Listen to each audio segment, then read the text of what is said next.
Hello.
Hello, hi. Okay, so I think মোটামুটি ৫ জন join করছেন লাইভটাতে।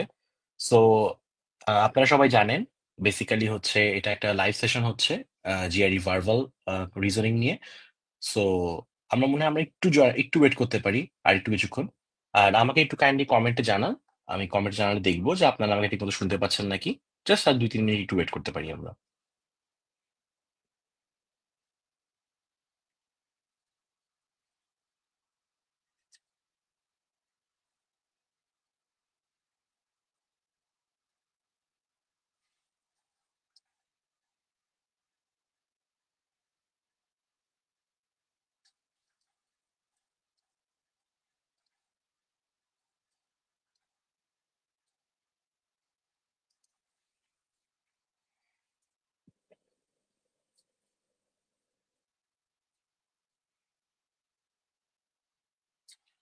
ওকে, হোসেন মাহমুদ রাজু ভাই বলছেন শুনতে পাচ্ছেন আমাকে?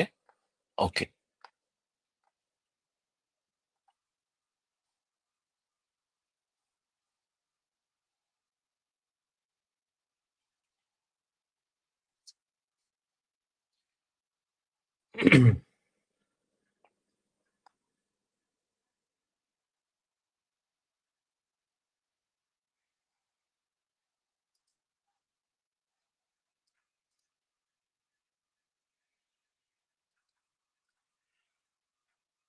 ওকে, I think it's 9:05 p.m. Right now.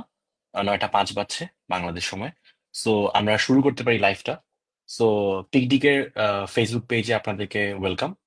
So আপনারা এর আগে নিশ্চয়ই এই সেশনটার ব্যাপারে যে পোস্টার দেখেছিলেন, বেসিক্যালি হচ্ছে আজ থেকে এভরি স্যাটারডে প্রতি শনিবারে রাত 9টা থেকে 10:30 পর্যন্ত হচ্ছে পিকডিকের এই ফেসবুক পেজে কিছু লাইভ জিআরই সেশন আয়োজন করা হবে। ওকে, সো জিআরই সম্পর্কে আমি বলবো, জিআরই এর স্ট্রাকচার নিয়েও আরো কিছু বলবো। আমি একটু পরে আমার স্লাইড দেখাচ্ছি। সো জাস্ট একটু বেসিকটা বলে নিই। সো এখন থেকে প্রতি শনিবার হচ্ছে এরকম রাত 9টা থেকে 10:30 পর্যন্ত এরকম কিছু লাইভ সেশন থাকবে, যেখানে আমাদের মানে আমার নিজের এক্সপেরিয়েন্স থেকে মোটামুটি আমি যা জানি, যা বুঝি, এরকম করে কিছু আমি নিব ব্যাপারগুলো, মানে সেশনগুলো আমি আমি কন্ডাক্ট করবো লাইভে। সো যতটুকু পারা যায় ভালো মতো হচ্ছে স্ট্রাকচার গুলা বুঝানো, স্ট্র্যাটেজি গুলা নিয়ে ডিসকাস করা, এগুলা করব। অ্যান্ড যেহেতু লাইভ সেশন হবে, তো সুবিধা হচ্ছে এটাই যে লাইভ সেশন চলাকালীন যেরকম কোন একটা কিছু যখন আমি বললাম যেটা নিয়ে প্রবলেম হবে, ইস্যু ফেস করবেন, কাইন্ডলি জাস্ট হচ্ছে কমেন্ট করেন। So I will try to answer the best I can. Okay, so I think আমরা অফিসিয়ালি শুরু করতে পারি। আমি আমার স্ক্রিনটা শেয়ার করতেছি।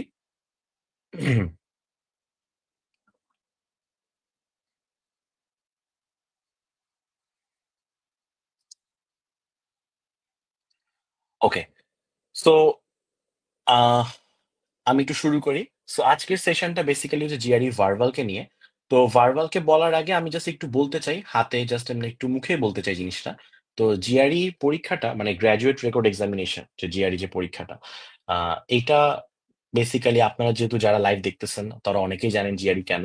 আলটিমেটলি হচ্ছে পোস্ট মানে মাস্টার্স লেভেলে বা পিএইচডি লেভেলে কোনো একটা মানে ইউএস এর দিকে, মোস্টলি ইউএসএ আর নর্থ আমেরিকান বেশ কিছু ইউনিভার্সিটিতে, কানাডার অনেকগুলো ইউনিভার্সিটিতে সেগুলো অ্যাডমিশনের রিকোয়ারমেন্টটা থাকে জিআরইটা।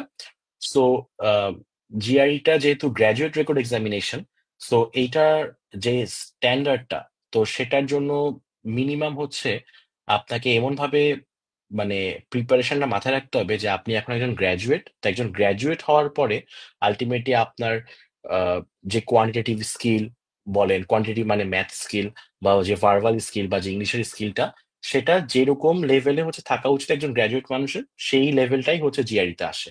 বাট এর থেকে আর একটু বেশি আর কি। সো আমি একটু ভেঙে বলতেছি। তো as I said, GRE means graduate record examination. এটার তিনটা পার্ট আছে, একটা হচ্ছে কোয়ান্ট, একটা হচ্ছে ভার্বাল, একটা হচ্ছে আপনার analytical writing assessment, right? So আমি যদি এখানে আসি, ভার্বালে হচ্ছে আপনার 170 থাকে স্কোর, মানে 170-এর মধ্যে স্কোরটা হয়। কোয়ান্টেও সেম, 170-এর মধ্যে 170-এর মধ্যে স্কোরটা থাকে। আর এরপর অ্যানালিটিক্যাল রাইটিং অ্যাসেসমেন্টে হচ্ছে আপনার টোটাল 6 থাকে। সো 6-এর মধ্যে মানে এটা 0 to 6 এর একটা স্কেল আর কি। সো এখানের মধ্যে বলা যায়, যদি আমি বলি, আমি এখানে একটু এডিট করে বলে দিই।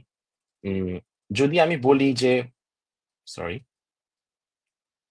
হ্যাঁ, যদি আমি বলি যে ভার্বালে আসলে ভালো মার্কস আমাদের পার্সপেক্টিভ থেকে কিরকম, সেটা হচ্ছে অনেকটা 150+। এটা হচ্ছে আমাদের, আমরা যারা নন নেটিভ, মানে আমরা যারা বাংলাদেশি, আমরা যারা অ্যাকচুয়ালি আমেরিকান না বা অ্যাকচুয়ালি ইংলিশ আমাদের মেইন ল্যাঙ্গুয়েজ না, তাদের জন্য 150+ is a good, very good score মোটামুটি ভার্বালে। এরপর থেকে আপনি যত উঠতে পারেন।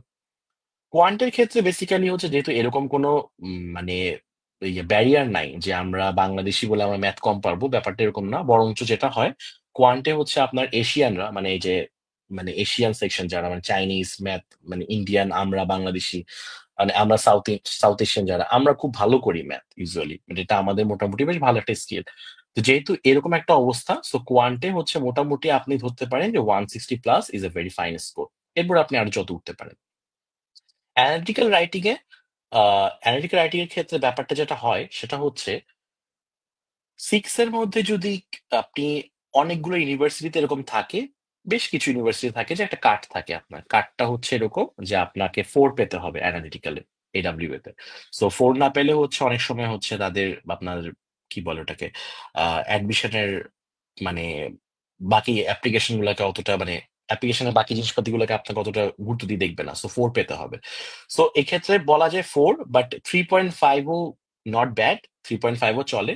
না, কারণ এটা এতটা সিরিয়াস না, আমি এরকম যেরকম বলছি এমন না যে একদম 4ই পেতে হবে, মানে 4 না পেলে দুনিয়া শেষ হয়ে যাবে, এরকম না। তো 4, 4 ইজ এ স্ট্যান্ডার্ড মার্ক। 4 মোটামুটি 4+ হলে ভালো, বা 3.5+ হলে ভালো। ঠিক। আমি ঠিক 3.5ই লিখি, কারণ হচ্ছে আসলে আমাদের, এগেইন আমাদের বাংলাদেশের কনটেক্সট থেকে এটাতে খুব বেশি ভালো করা স্কোপটা একটু আসলে কমে যায়। আমি এটা যখন অ্যানালিটিক্যালের কথা বলবো সেদিন আমি কথা বলবো। আর এটা আমি অলরেডি বলে ফেলছি যে প্রতি স্যাটারডেতে হচ্ছে 9 PM থেকে 10:30 PM এ আমাদের হচ্ছে বিগ ডিগের লাইভ সেশন হবে। সো ঠিক এই মুহূর্তে আমি একটু হচ্ছে দেখতে চাই যে আপনাদের কোনো কোনো কমেন্ট আছে নাকি। আচ্ছা, আপনাদের কোনো কমেন্ট এখন নাই। So just let's go back to the class. So এই হচ্ছে জিআরই স্ট্রাকচারটা আপনার, ভার্বালে 170, কোয়ান্টে 170, আর এডাব্লিউ এ, এটাকেই অ্যানালিটিক্যাল রাইটিংটাকেই বলা হয় হচ্ছে যে আপনার এডাব্লিউ এ। সো এটা হচ্ছে টোটাল 6 এর মধ্যে হয়।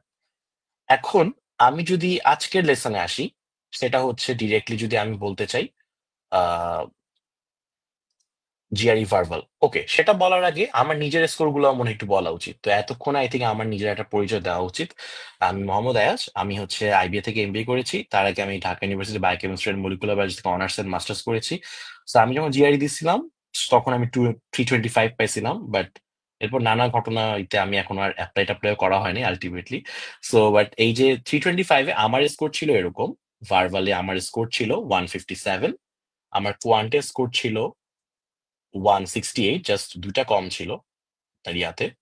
আর অ্যানালিটিক্যাল রাইটিং এ আমার 4.5 ছিল। বাট এই আর কি, এটা ছিল আমার স্কোর।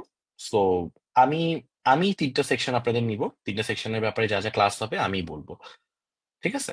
তো আমরা এখন আবার একটু গ্যাপ নিয়ে আমি দেন জিআরই ভার্বাল চলে যাচ্ছি।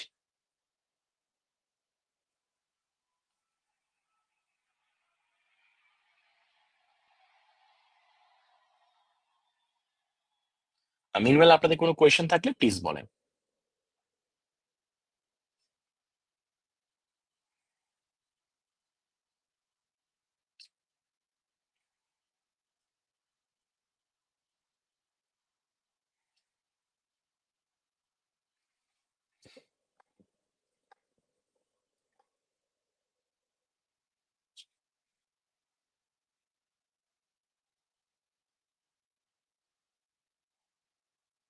থ্যাংক ইউ বলছেন মোহাম্মদ রাজু ভাই, গুড প্রোফাইল বলছেন, thank you so much.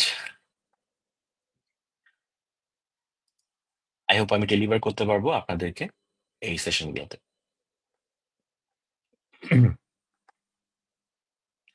Okay, so I think আমি এখন যেতে পারি আমাদের ভার্বাল সেকশনটাতে।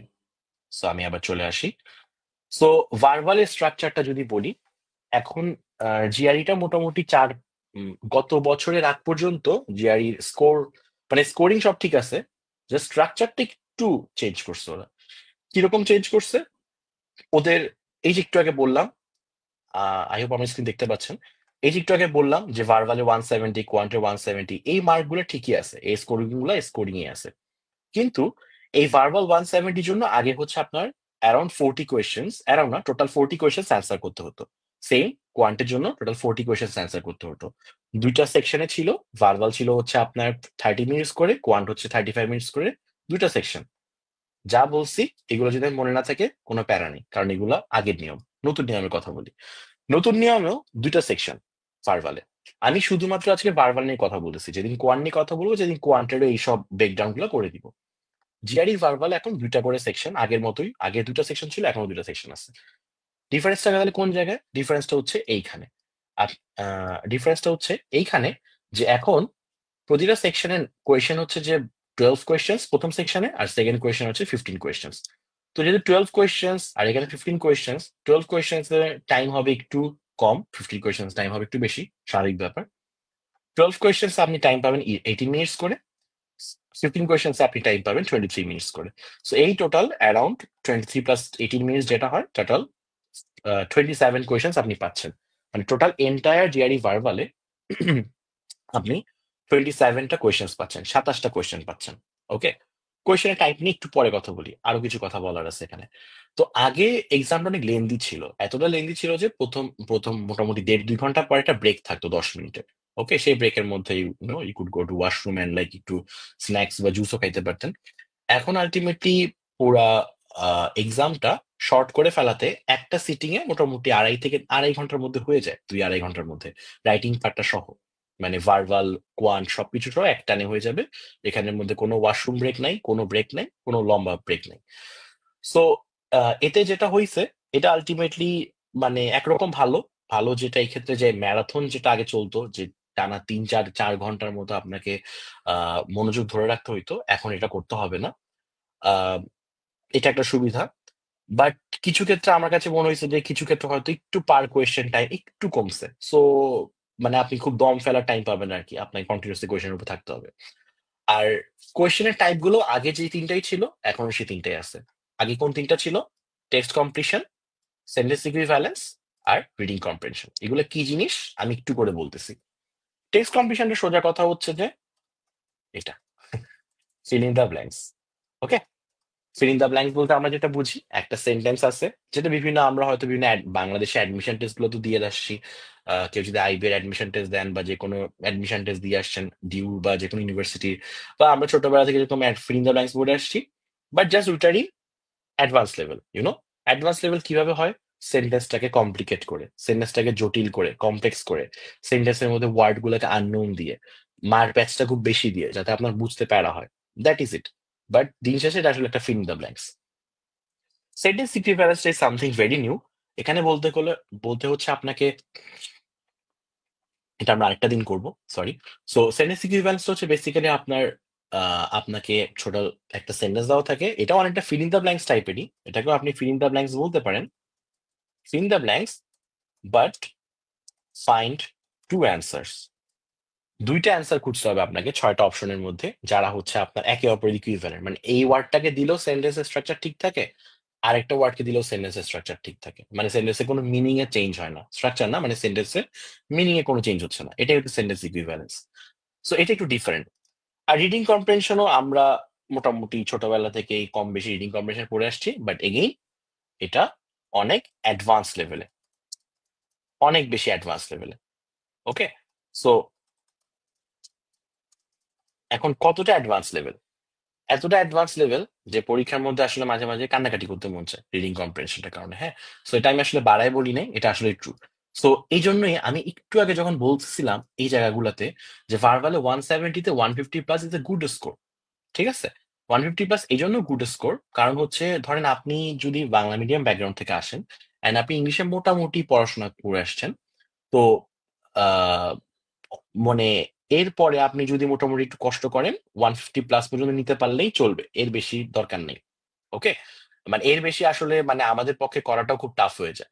কারণ ধরেন হ্যাঁ, এখন কার জন্য অনেক ইজি, ধরেন যে ইংলিশ মিডিয়াম ব্যাকগ্রাউন্ড থেকে আসছে, যার অনেক যে প্রচুর বই পড়ছে ছোটবেলা থেকে। হ্যাঁ, আমারই একটা ফ্রেন্ড ছিল প্রচুর বই পড়তো ছোটবেলা থেকে, লাইক মানে একদম মানে রুম ভর্তি ইংলিশ বই। হ্যাঁ, অ্যান্ড প্রচুর মুভি সিরিজ দেখছে অ্যান্ড লাইক এরকম। এখন এই ভার্বালের যে এক্সামটা, এখানে কিন্তু ইভেন আমেরিকানরাও খারাপ করে। মানে এমন না যে এটা আমেরিকানদের জন্য খুব ইজি, লাইক একজন আমেরিকান, নেটিভ আমেরিকান, একজন নেটিভ যে আমেরিকায় বড় হয়েছে এরকম একজন মানুষ, সে যদি ভার্বাল পরীক্ষাটা দেয়, সেও প্যারা খাবে। কেন প্যারা খাবে? কারণ সেন্টেন্স গুলা খুবই এরকম ঘোরানো পেঁচানো করে থাকে। ওকে, সো আমি এখানে আসলে ডিসহার্টানও করতেছি না কাউকে, আবার কাউকে খুব ইজিও বলতেছি না, আমি জাস্ট একদম অনেস্ট পিকচারটা বলতেছি।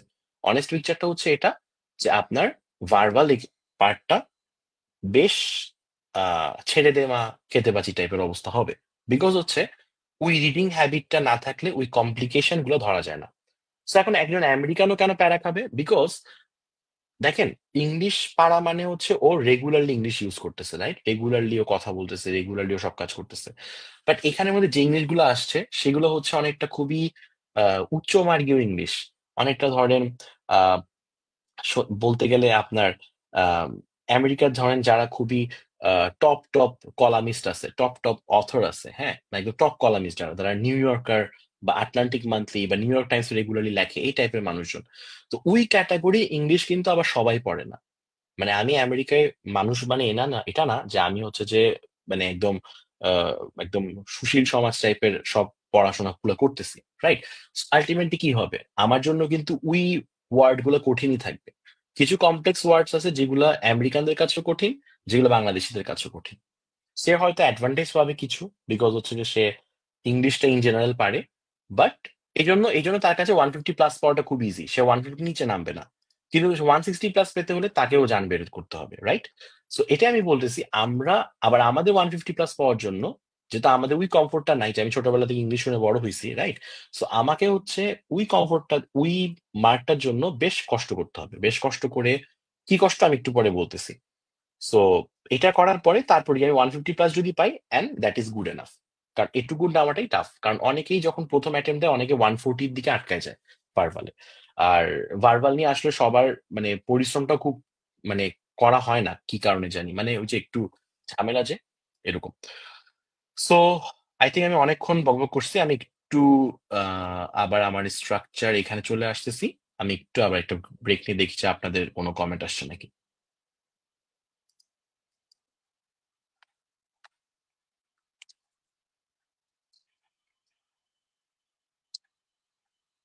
ও আচ্ছা, ওকে, আপনারা এমনি এটা নিয়ে কোনো কোয়েশ্চেন করতেছেন না, বাট একজন মানুষ বা একজন কোয়েশ্চেন করছেন এরকম। আমি একটু কোয়েশ্চেনটা দেখাই। ওকে, সো বেসিক্যালি ভাইয়া, আহ, ভাইয়া বা আপু, ওকে, সো বলছেন যে ভাইয়া জিআরই করার পরে কি আইএলটিএস করতে হবে, শুধু জিআরই করে কি ইউএস এ ফুল স্কলারশিপ পসিবল? আচ্ছা, এখানে একটা ব্যাপার একটু বলা দরকার। আইএলটিএস হচ্ছে একটা ল্যাঙ্গুয়েজ টেস্ট, রাইট? আইএলটিএস বা টোফেল এগুলো হচ্ছে ল্যাঙ্গুয়েজ টেস্ট। মানে এটা হচ্ছে আপনি বাংলাদেশ থেকে বাইরের একটা দেশে যাচ্ছেন, সে বাইরের একটা দেশের, তা আপনার মিডিয়াম অফ কমিউনিকেশনটা কি হবে, আপনি কোন ল্যাঙ্গুয়েজে কথা বলবেন, ইংলিশ ছাড়া তো আর বলতে পারবেন না। তো সেই ইংলিশ ল্যাঙ্গুয়েজে আপনার বেসিক একটা প্রফিসিয়েন্সি আছে নাকি, এটা টেস্ট করে আইএলটিএস বা টোফেল। টোফেলটা হচ্ছে শুধুমাত্র আমেরিকান ইউনিভার্সিটি গুলোতে খুব চলে, বাট আইএলটিএসটা মোটামুটি দুনিয়া জুড়ে চলে। এরকম আরো কিছু টেস্ট আছে, যেমন পিয়ারসন পিটি, এই টাইপের কিছু। সো এই ধরনের টেস্ট গুলা দিয়ে টেস্ট গুলো কাজে দিতে হয়। আপনি যদি মানে বাইরের দেশে পড়তে যান, তখনও দিয়ে যেতে হবে একটা আইএলটিএস টেস্ট। আপনি বাইরের দেশে কাজ করতে যান, সেটার জন্য একটা আইএলটিএস টেস্ট দিতে হবে। আপনি জাস্ট যে কোনো কিছু করতে যান বাইরে, ইউ নিড অ্যান আইএলটিএস, একটা আইএলটিএস স্কোর লাগবে। একটা আপনার, আপনি কি ল্যাঙ্গুয়েজ পারেন নাকি এটা আপনাকে জেনে আপনার কাছে আপনাকে নিবে ওই দেশে। সো এটার সাথে জিআরই সম্পর্ক নেই, ঠিক আছে। জিআরই হচ্ছে অনেকটা যে আপনি যে এমনি মাত্র বলছিলাম গ্রাজুয়েট রেকর্ড এক্সামিনেশন, আপনি যে গ্রাজুয়েট হয়েছেন, সেই গ্রাজুয়েট হওয়ার পরে আহ, একটু জিআরই ইতিহাসটা তাহলে বলি, রাইট? জিআরই হচ্ছে ইটিএস এর এডুকেশনাল টেস্টিং সার্ভিস, যে কোম্পানিটা যারা জিআরইটা ডেভেলপ করছে, মানে যারা জিআরইটা কন্ডাক্ট করে। সো এটা কেন আসছে, জিআইটা আসছে এই জন্যই, বিকজ এই যে এক একটা ইউনিভার্সিটিতে এক এক রকম সিজিপিএ, রাইট? এখন আপনার সিজিপিএ একরকম, আমার সিজিপিএ একরকম, এটা হয়তো ইউনিভার্সিটি ওয়াইজ, দেশ to country to country vary করবে, ইউনিভার্সিটি টু ইউনিভার্সিটি ভ্যারি করবে, পাবলিক প্রাইভেট ইউনিভার্সিটিতে আলাদা আলাদা হতে হবে।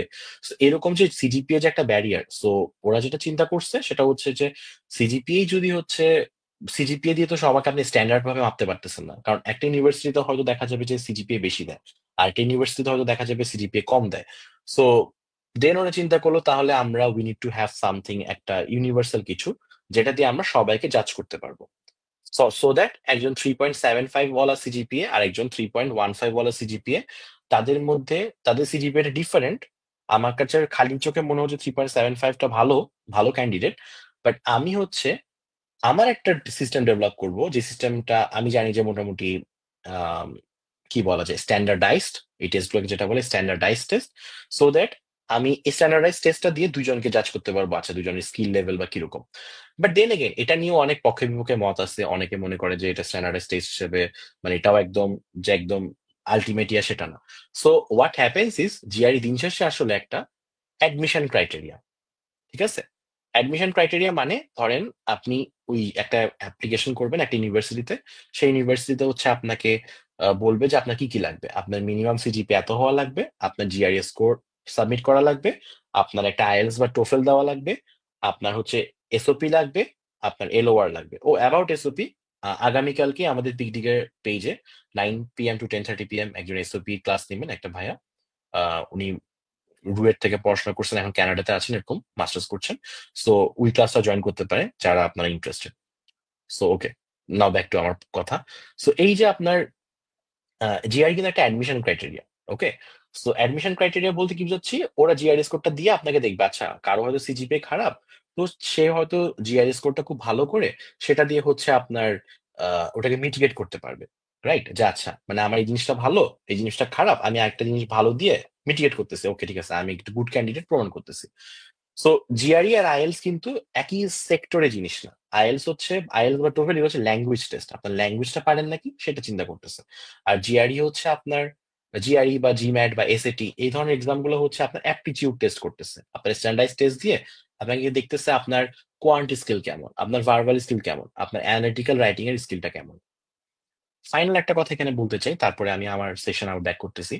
সেটা হচ্ছে এখানে কেন খালি ভার্বাল আর কোয়ান্ট আর রাইটিংটা দেখা হয়, সবগুলো স্ট্যান্ডার্ডাইজ টেস্টে আপনি দেখবেন একই রকম, জিম্যাটও বলেন, এসএটিও বলেন। রিজনটা হচ্ছে ধরে নেওয়া হয় মোটামুটি আপনার কমিউনিকেশন যদি ভালো হয়, ফর এক্সাম্পল আমি এখন কমিউনিকেট করতেছি, রাইট? আমি কথা বলতেছি, এখন আমার ক্লাসটা কি আপনাদের কাছে ইফেক্টিভ হচ্ছে নাকি ইফেক্টিভ হচ্ছে না, ডিপেন্ড করবে আমার কমিউনিকেশন কেমন, রাইট? আমি কিভাবে প্রেজেন্ট করতেছি, আমি কিভাবে কমিউনিকেট করতেছি, এগুলোর উপর। এখন এই কমিউনিকেশনটা যদি হচ্ছে আহ ভালো হয়, যার যত বেশি ভালো, তার আমরা একটা গেস করতে পারি যে তার স্কিলটা আরো বেটার। অ্যান্ড অ্যান্ড সেম ওয়েতে কার যদি কোয়ান্ট স্কিল ভালো হয়, তার মানে he is good with numbers, he or she is good with numbers, তার নাম্বারের সেন্সটা ভালো, সে ম্যাথমেটিক্যাল অ্যাবিলিটি ভালো। সো আপনি যখন গ্র্যাজুয়েট রেকর্ড এক্সামিনেশন মানে জিআইটা দিয়ে বাইরে যাচ্ছেন, আপনি কিন্তু বেসিক্যালি হায়ার স্টাডি করতেছেন, আপনি কিন্তু হাই স্কুল স্টাডি করতেছেন না। হায়ার স্টাডি বলতে কি বোঝায়, আপনাকে ওখানে আইদার মাস্টার্স বা পিএইচডি করতে হবে। এগুলো কিন্তু সবই নলেজ ক্রিয়েশন টাইপের জিনিসপাতি। লাইক আপনি পিএইচডি করা মানে কি, আপনি কিন্তু নলেজ ক্রিয়েট করবেন, you are doing some research, আপনি নতুন কিছু তৈরি করতেছেন, নতুন কিছু একটা সন্ধান করতেছেন পিএইচডির মাধ্যমে। So, এগুলোর জন্য আপনার যে, আপনাকে অফকোর্স একটা কোয়ান্ট স্কিল আপনার ভালো থাকা উচিত, অ্যাটলিস্ট একটা বেয়ার মিনিমাম ভালো থাকা উচিত। ভার্বাল স্কিল যথেষ্ট ভালো থাকা উচিত, যেহেতু আপনি অনেক মানে কঠিন কঠিন রিসার্চ পেপার গুলো পড়বেন। অ্যান্ড রাইটিং এবিলিটিও থাকা উচিত ভালো। সো এরকম একটা সেন্স থেকে হচ্ছে জিআই ইয়াটা ডেভেলপ করছে। সো আই থিঙ্ক আপনি আপনার কোয়েশ্চেনের অ্যান্সার পাইছেন। আচ্ছা, আরেকটা কোয়েশ্চেন আসছে, what books should I should I follow, এখানে ফলোইং এর জায়গায় ফলো হবে। Follow for English verbal in GRE. English verbal মানে ভার্বালটা ইংলিশেই হয়, ইংলিশ ভার্বাল বলে কিছু নাই, কারণ বাংলা ভার্বাল হইলে তো আমরা কোপাই দিতাম, বাংলা ভার্বাল তো নাই স্যাডলি। চিন্তা করেন জিআরইতে একটা বাংলা ভার্বাল থাকতো, আমরা কত ভালো করতাম। সো এই ভার্বালের আপনি যেটা বুক লিস্টটা চাইছেন, এখানে এখন আসলে আমি যদি আপনাকে মোদ্দা কথা বলি, আম, এটা একটা কাজ করি, এটা আমি না হয় এই সেশনের শেষের দিকে বলি, ঠিক আছে? সেটার সাথেই মানাবে জিনিসটা। আমি একটু ওয়েট করে দেখি যে আপনারা কেউ আর কোনো কোয়েশ্চেন করবেন নাকি, আমি এতক্ষণ যে বকবক করলাম এগুলা নিয়ে, নাইলে আমি আবার আমার সেশনে চলে যাচ্ছি। আমি just just about to enter my actual session, মানে এখন এতক্ষণ জাস্ট সূচনাই করতেছিলাম, ইন্ট্রোডাকশনই করতেছি। আর মোহাম্মদ কামরুজ্জামান ভাই, আপনার কোয়েশ্চেনের অ্যান্সার আমি একটু সেটার দিকে দিচ্ছি ডিসকাশনের পরে। প্লিজ একটু পেশেন্স রেখে একটু শুনতে থাকেন।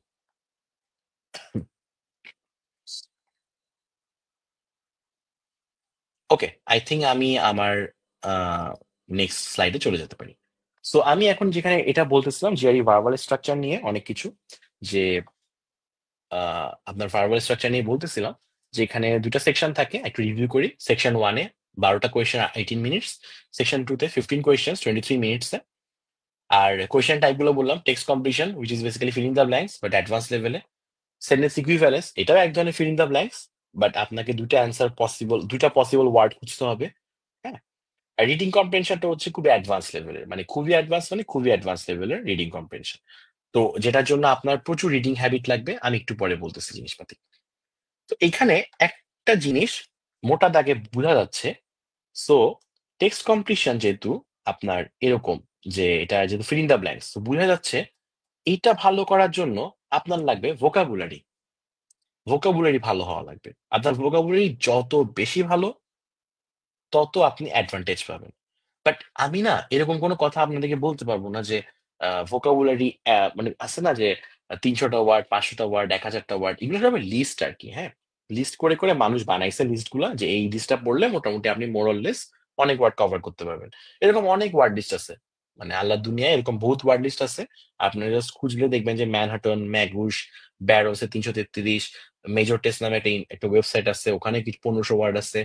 এরকম মানে জায়গায় জায়গায়, ধরেন ফর এক্সাম্পল আমি যদি এখন একটা জিআরইর কোর্স নেই, আমি এখন আয়াজ 1000 ওয়ার্ড নামে একটা আমার নাম দিয়ে একটা চালিয়ে দিতে পারি।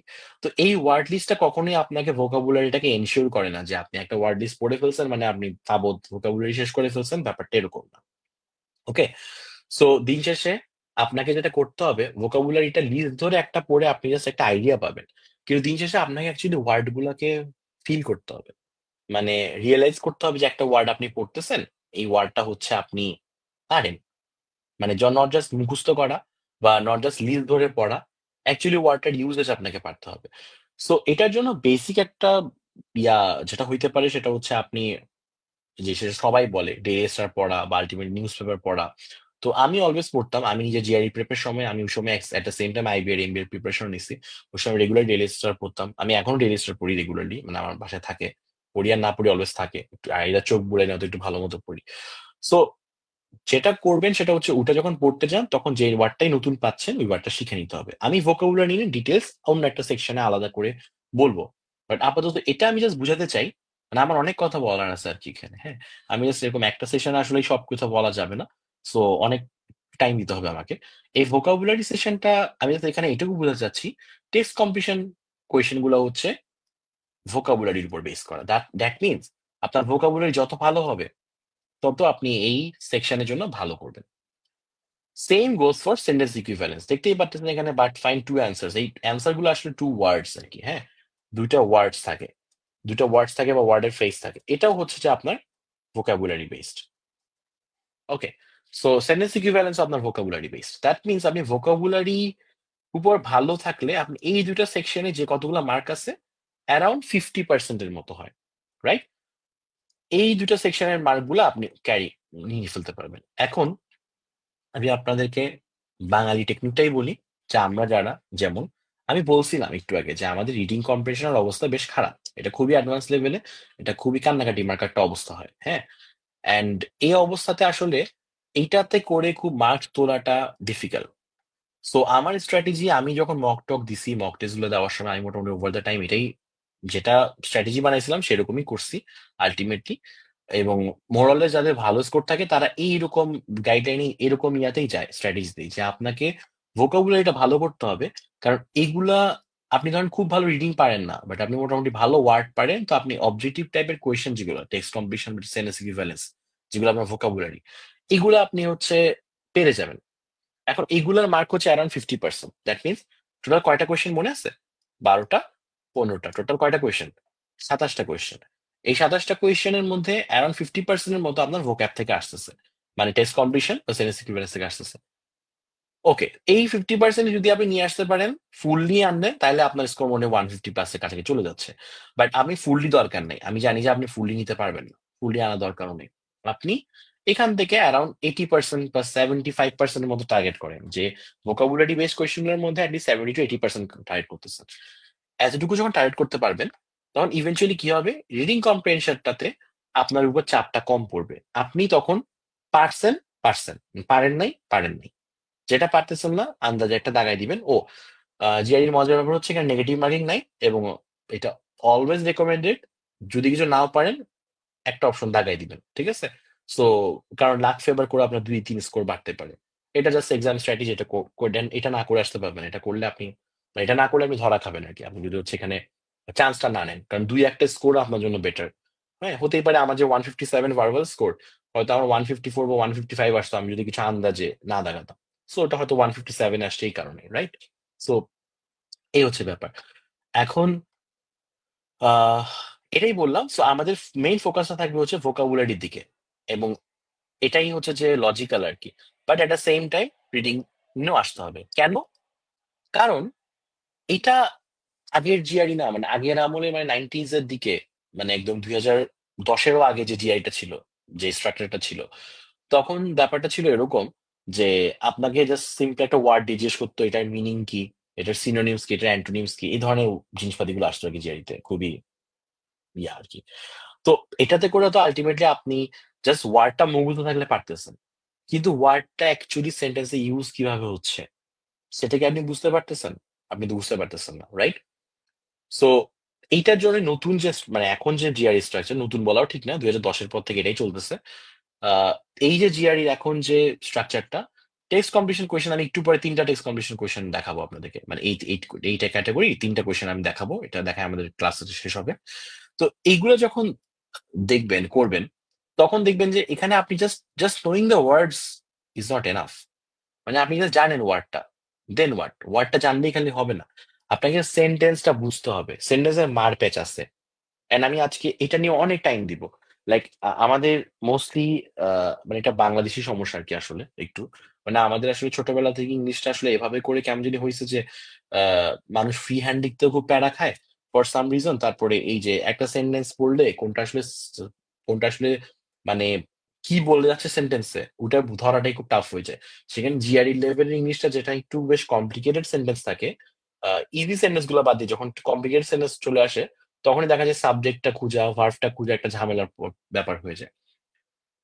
এখন এইগুলা থেকে ওভারকাম করার জন্যই, along with this vocabulary, you need to have a very good reading habit, very very good reading habit. At least GRE যখন দিবেন তার 3 মাস বা 4 মাস বা 6 মাস আগের থেকে আপনার প্রতিদিন প্রচুর পড়তে হবে। এটা বাংলাদেশি ডেইলি স্টার হইতে পারে, অথবা সবচেয়ে ভালো হয় যদি আপনার ইংলিশ লেভেলটা মোটামুটি একটা ভালো লেভেল অলরেডি থাকে, তাহলে ডেইলি স্টার পড়ার সাথে সাথে আপনাকে একটু ইউএস এর ভালো জিনিসপাতিগুলো পড়তে হবে, যেমন New Yorker, Atlantic, New York Times, and ইউকের একটা যে ম্যাগাজিন ইকোনমিস্ট। তো এই 4টা ম্যাগাজিন, কেন এই 4টা কেন বলতেছি এটা, আহ, যদি কেউ ম্যাগুসের ভিডিও দেখে থাকেন তাহলে জানবে যে আমি এটা ওখান থেকেই নিছি জিনিসটা। বিকজ এটা আমিও দেখছি যে জিআরইর, মানে যেভাবে করে লেখে, জিআরইর মধ্যে যেভাবে করে থাকে সেন্টেন্স গুলো, সেগুলো অনেকটাই এই 4টা জিনিসকে খুব ফলো করে। মানে এই 4টার যে লেখার স্টাইলটা, নিউ ইয়র্কারের যে লেখার স্টাইলটা, new yorker magazine, new York Times, Atlantic monthly, are the economist, এই 4টার যে রাইটিং এর স্টাইলটা, সেটার সাথে জিআরই রিডিংটা খুব মিলে যায়, বা জিআরই সেন্টেন্স গুলো কেমন স্ট্রাকচারটা খুব মিলে মিলে যায়। এন্ড একটা রিজন হতে পারে প্রবাবলি ওই মানুষগুলোই হয়তো জিআরই ইটিএস এর সাথে related or something like that, থাকে না? যেটা আমরা এখানেও টের পাই যে কোন একটা পার্টিকুলার মানে কেউ কোয়েশ্চেনটা করতেছে, বোঝা যাচ্ছে সে যেরকম কোয়েশ্চেন করে সেরকম আর কি। সো এই ধরনের রিডিং যখন আপনি করবেন, তখন হচ্ছে আপনি যখন কমপ্লিকেটেড সেন্স গুলো বারবার পড়তেছেন, এন্ড আজকে পড়লেন, আপনার মেজাজটা খারাপ হবে, আপনি মেজাজ গরম করে চলে আসতে যাচ্ছেন, বাট আপনি তাও পড়লেন, আরেকটু পড়লেন, মানে থাকলেন যে না আমি পড়বো, আমি যেমনি পারি রিডিংটা করবো, মানে আমি বিরক্ত লাগতেছে, আমার মেজাজটা গরম হচ্ছে, মাথা গরম হয়ে যাচ্ছে পড়তে গিয়ে, তাও আমি সেন্টেন্সটা আমি আমি রিডিংটা করবো, ওখান থেকে কমপ্লিকেটেড ইংলিশটা শিখবো, দেখবো। এভাবে করে যদি আপনি রেগুলারলি নিজেকে ওই প্যারাটা দেন, ওই ফোর্সটা দেন যে না আমাকে জোর করে হইলেও পড়তে হবে, রিডিংটা করতে হবে, মানে পড়া মানে কি মুখস্থ করা না, পড়া মানে রিডিংটা করা, আপনি তখন দেন এক্সামের দিনে, টেস্টের দিনে আপনার হচ্ছে যে ওই যে কঠিন ইংলিশ গুলা সহনীয় লাগবে। আমি বলতেছি না যে একদম বেশি বাতাস হয়ে যাবে, এরকম কিছু হবে না, এরকম শান্তিময় কিছু হবে না, স্টিল আপনার ব্রেইনে বেশ একটা প্রেশার পড়বে, কিন্তু আপনি একটু প্র্যাকটিসে থাকবেন, দেন আপনি অ্যাটলিস্ট রিডিং এর কম্পিটিশন যেটা বললাম এখানে অ্যাডভান্স লেভেলের, এখানে 60% মতো কোয়েশ্চেন অ্যান্সার সলভ করে আসবেন, বা 50% মতো কোয়েশ্চেন সলভ করে আসবেন। আর এখান থেকে ধরেন আপনি 80% মতো কোয়েশ্চেন সলভ করে আসবেন, আপনার মোটামুটি 160 দিকেও চলে যেতে পারে ফার্ভার, আর 150 তো ডেফিনেটলি যাচ্ছে। সো এই হচ্ছে কথা। আমি এখন জেনারেল স্ট্র্যাটেজি, একটু আগে আমি যেগুলো বলতেছিলাম সেটাই বলতেছি। জেনারেল স্ট্র্যাটেজি হচ্ছে lots of reading from NY Times, new Yorker, Atlantic money, the economist. কেন এই চারটার কথা বলছি? কারণ এই চারটার সাথে জিআরই যে রাইটিং গুলা, জিআরই যে লেখার স্টাইলটা, মানে জিআরই কোয়েশ্চেনের স্টাইলটা বেশ মিলে যায়। ঠিক আছে? এটা হচ্ছে মানে রিডিং প্র্যাকটিস করার জন্য আপনি কোত্থেকে পারবেন? ডেইলি ধরেন ০.৫ ঘন্টা বা ১ ঘন্টা করে পড়বেন। ঠিক আছে? অ্যান্ড এগুলো অনেকগুলো পেইড না। মানে এগুলো অনেকগুলো পেইড। আপনাকে পড়তে হলে হচ্ছে বিভিন্ন ওই অ্যাপ আছে, পকেট বা ইনস্টা পেপার। এটা না হয় আমি পরে কেউ প্রশ্ন করলে হয়তো বলতে পারি। পকেট বা ইনস্টা পেপারে আপনি সেভ করে করে পড়তে পারেন, বা বিভিন্ন রকম টেলিগ্রাম চ্যানেলে এগুলাও পাওয়া যায় আজকাল। মানে এগুলা ম্যাগাজিন পাওয়া যায় আরকি। পিডিএফ করে করে মানুষজন টেলিগ্রাম চ্যানেলে দেয়। সো অফকোর্স পাইরেটেড, বাট এই তো বা আপনি পড়তে পারেন। তো এরকম নানান ওয়েতে আপনি পড়তে পারেন চাইলে। আর আর এটা হচ্ছে আপনার ভোকাবুলারি, সেকেন্ড যেটা বললাম এটা। ভোকাবুলারিটাতে যেটা আপনার গোল হওয়া উচিত সেটা হচ্ছে খালি লিস্ট ধরে আমি ১,০০০টা ওয়ার্ড পারি, ২,০০০টা ওয়ার্ড পারি, ব্যাপারটা এরকম না। হওয়া উচিত আপনি যে ওয়ার্ডটা শিখতেছেন সেই ওয়ার্ডটা অ্যাকচুয়ালি কেমনে সেন্টেন্সে ইউজ হয়, মানে ইউজেসটা আপনি জানেন নাকি। ওকে, একটা সেন্টেন্সে যে ইউজ হচ্ছে ওয়ার্ডটা কিভাবে ইউজ হচ্ছে, মাল্টিপল কিছু আপনি জানেন নাকি। সো এটার জন্য আমি একটা ওয়েবসাইটই সাজেস্ট করি, সেটা হচ্ছে সবচেয়ে ভালো হয় আপনাদের সবার জন্য, সেটা হচ্ছে vocabulary.com। ওকে, সবাই vocabulary.com এ চলে যান, গিয়ে দেখবেন, মানে এখনই যেতে হবে এরকম না, লিখে রাখেন vocabulary.com, ভেরি সিম্পল অ্যাড্রেস। এটাতে গিয়ে দেখবেন যে আপনি যে একটা ওয়ার্ড পাচ্ছেন ওখানে যদি ওদের একটা ডিকশনারি আছে vocabulary.com এর, vocab.com এর, ওইটা ওয়ার্ডটা যদি সার্চ করেন, দেখবেন যে হচ্ছে ওই ওয়ার্ডটার বেসিক ইনফরমেশন তো ওরা দিছেই, সোজা ভাষায় ওটাকে এক্সপ্লেন করা, কিন্তু ওই ওয়ার্ডটা বিভিন্ন জায়গাতে কিভাবে ইউজ হয়েছে, ধরেন ওয়াল স্ট্রিট জার্নাল বলেন, বা একটা নিউজ পেপার বলেন, একটা ফিকশনের একটা বই বলেন, একটা নোভেল বলেন, একটা স্পোর্টস নিউজ বলেন, এরকম বিভিন্ন জায়গাতে ওটা কিভাবে ইউজ হয়েছে ওগুলো এরকম একটা সুন্দর সাইডে লিস্ট করে দেওয়া আছে। সো এটা হচ্ছে খুবই একটা ইফেক্টিভ ওয়ে। vocabulary.com থেকে আপনি যখন দেখবেন একটা ওয়ার্ডকে, তখন হচ্ছে আপনি ওয়ার্ডটার মোটামুটি ইউজটা বুঝতে পারবেন যে অ্যাকচুয়ালি কেমনি ইউজ হইতেছে। কারণ you just don't need the meaning, কারণ মিনিং জানলে কি হবে, কারণ একটা ওয়ার্ডের কোনো স্পেশাল মিনিং আসলে থাকে না। ওয়ার্ডের মিনিং কিন্তু আসে ওয়ার্ডটাকে কিভাবে সেন্টেন্স ইউজ করা হয়েছে এটার উপর বেস করে। তো এটা অনেক আগে একটা স্যার আমাদেরকে বলছিলেন, অনেক আগে। উনি একজন ইংলিশ টিচার ছিলেন আরকি ইউনিভার্সিটির। উনি একটা কথা বলছিলেন যে ইংলিশ কোনো ওয়ার্ডের কোনো আসলে আপনার মানে ডিরেক্ট যে মিনিং আছে সেটা না। ইংলিশে একটা ওয়ার্ডের মিনিং হচ্ছে ডিপেন্ড করে ওকে কোন কনটেক্সটে বসানো হয়েছে এটার উপর। সো কনটেক্সট অনুযায়ী কিন্তু একই ওয়ার্ডের আলাদা মিনিং বের হয়। আলাদা কনোটেশন থাকে। ওকে? এটা একটা ব্যাপার। আরেকটা ব্যাপার, আমি ভোকাবুলারি নিয়ে আজকে সেশন তেমন কিছু বলব না। আমি আর তেমন কিছু বলব না, বলে তাও অনেক কিছু বলে ফেলতেছি। আরো অনেক কিছু বলার ছিল। বলব। আমি দেখি আমি হয়তো একটা সেকশন আলাদা রাখবো জাস্ট ভোকাবুলারি নিয়ে। বিকজ এটা খুবই এসেনশিয়াল। কারণ ভোকাবুলারি না পারলে আপনি কোনো কিছু এখানে করতে পারবেন না। বেসিক ভোকাবুলারিটা যদি এটলিস্ট না পারেন। তো এখানে হচ্ছে আপনার আ কি জানি বলতে চাইলাম মাত্র? আম হ্যাঁ, আরেকটা ব্যাপার। সেটা হচ্ছে একটা ভোকাবুলারির একটা মানে একটা ওয়ার্ডের একটা একটা একটা ওয়ার্ডের হচ্ছে আপনি যদি অর্থ অর্থও না জানেন, মিনিংও যদি না জানেন, এট লিস্ট ও কোন কনোটেশন এ মানে অ্যাক্ট করতেছে ওই সেন্টেন্স এর মধ্যে, সেটা বুঝলেও কিন্তু কাহিনী হয়ে যায়। কিরকম? আপনি দেখবেন যে ওই ওয়ার্ডটা কি নেগেটিভ কিছু বুঝাচ্ছে নাকি পজিটিভ কিছু বুঝাচ্ছে। মানে আমার কি এখানের মধ্যে এই সেন্টেন্সের এই ব্ল্যাংকের মধ্যে এই ফিলিং দ্য ব্ল্যাংকের মধ্যে কি আমার এখানে নেগেটিভ কিছু বসা উচিত না পজিটিভ কিছু বসা উচিত? একটু পরে আমি এটা নিয়ে কথা বলব। বা, বা এই টাইপের কোন অর্থ টাইপের জিনিসপাতি বসা উচিত। তো এইগুলাও যদি আপনার মাথায় থাকে আপনি মোটামুটি পার পেয়ে যেতে পারেন ওই কোয়েশ্চেনটা। বাট অবভিয়াসলি ফার্স্ট টার্গেট হওয়া উচিত কোন একটা ওয়ার্ডকে পুরোপুরি মিনিংটা শিখা। So I think general strategy মোটামুটি আমি অনেকটুকু বলে ফেলছি। আমি এখন হচ্ছে আবার কোয়েশ্চেন দেখি কিছু আসছে নাকি।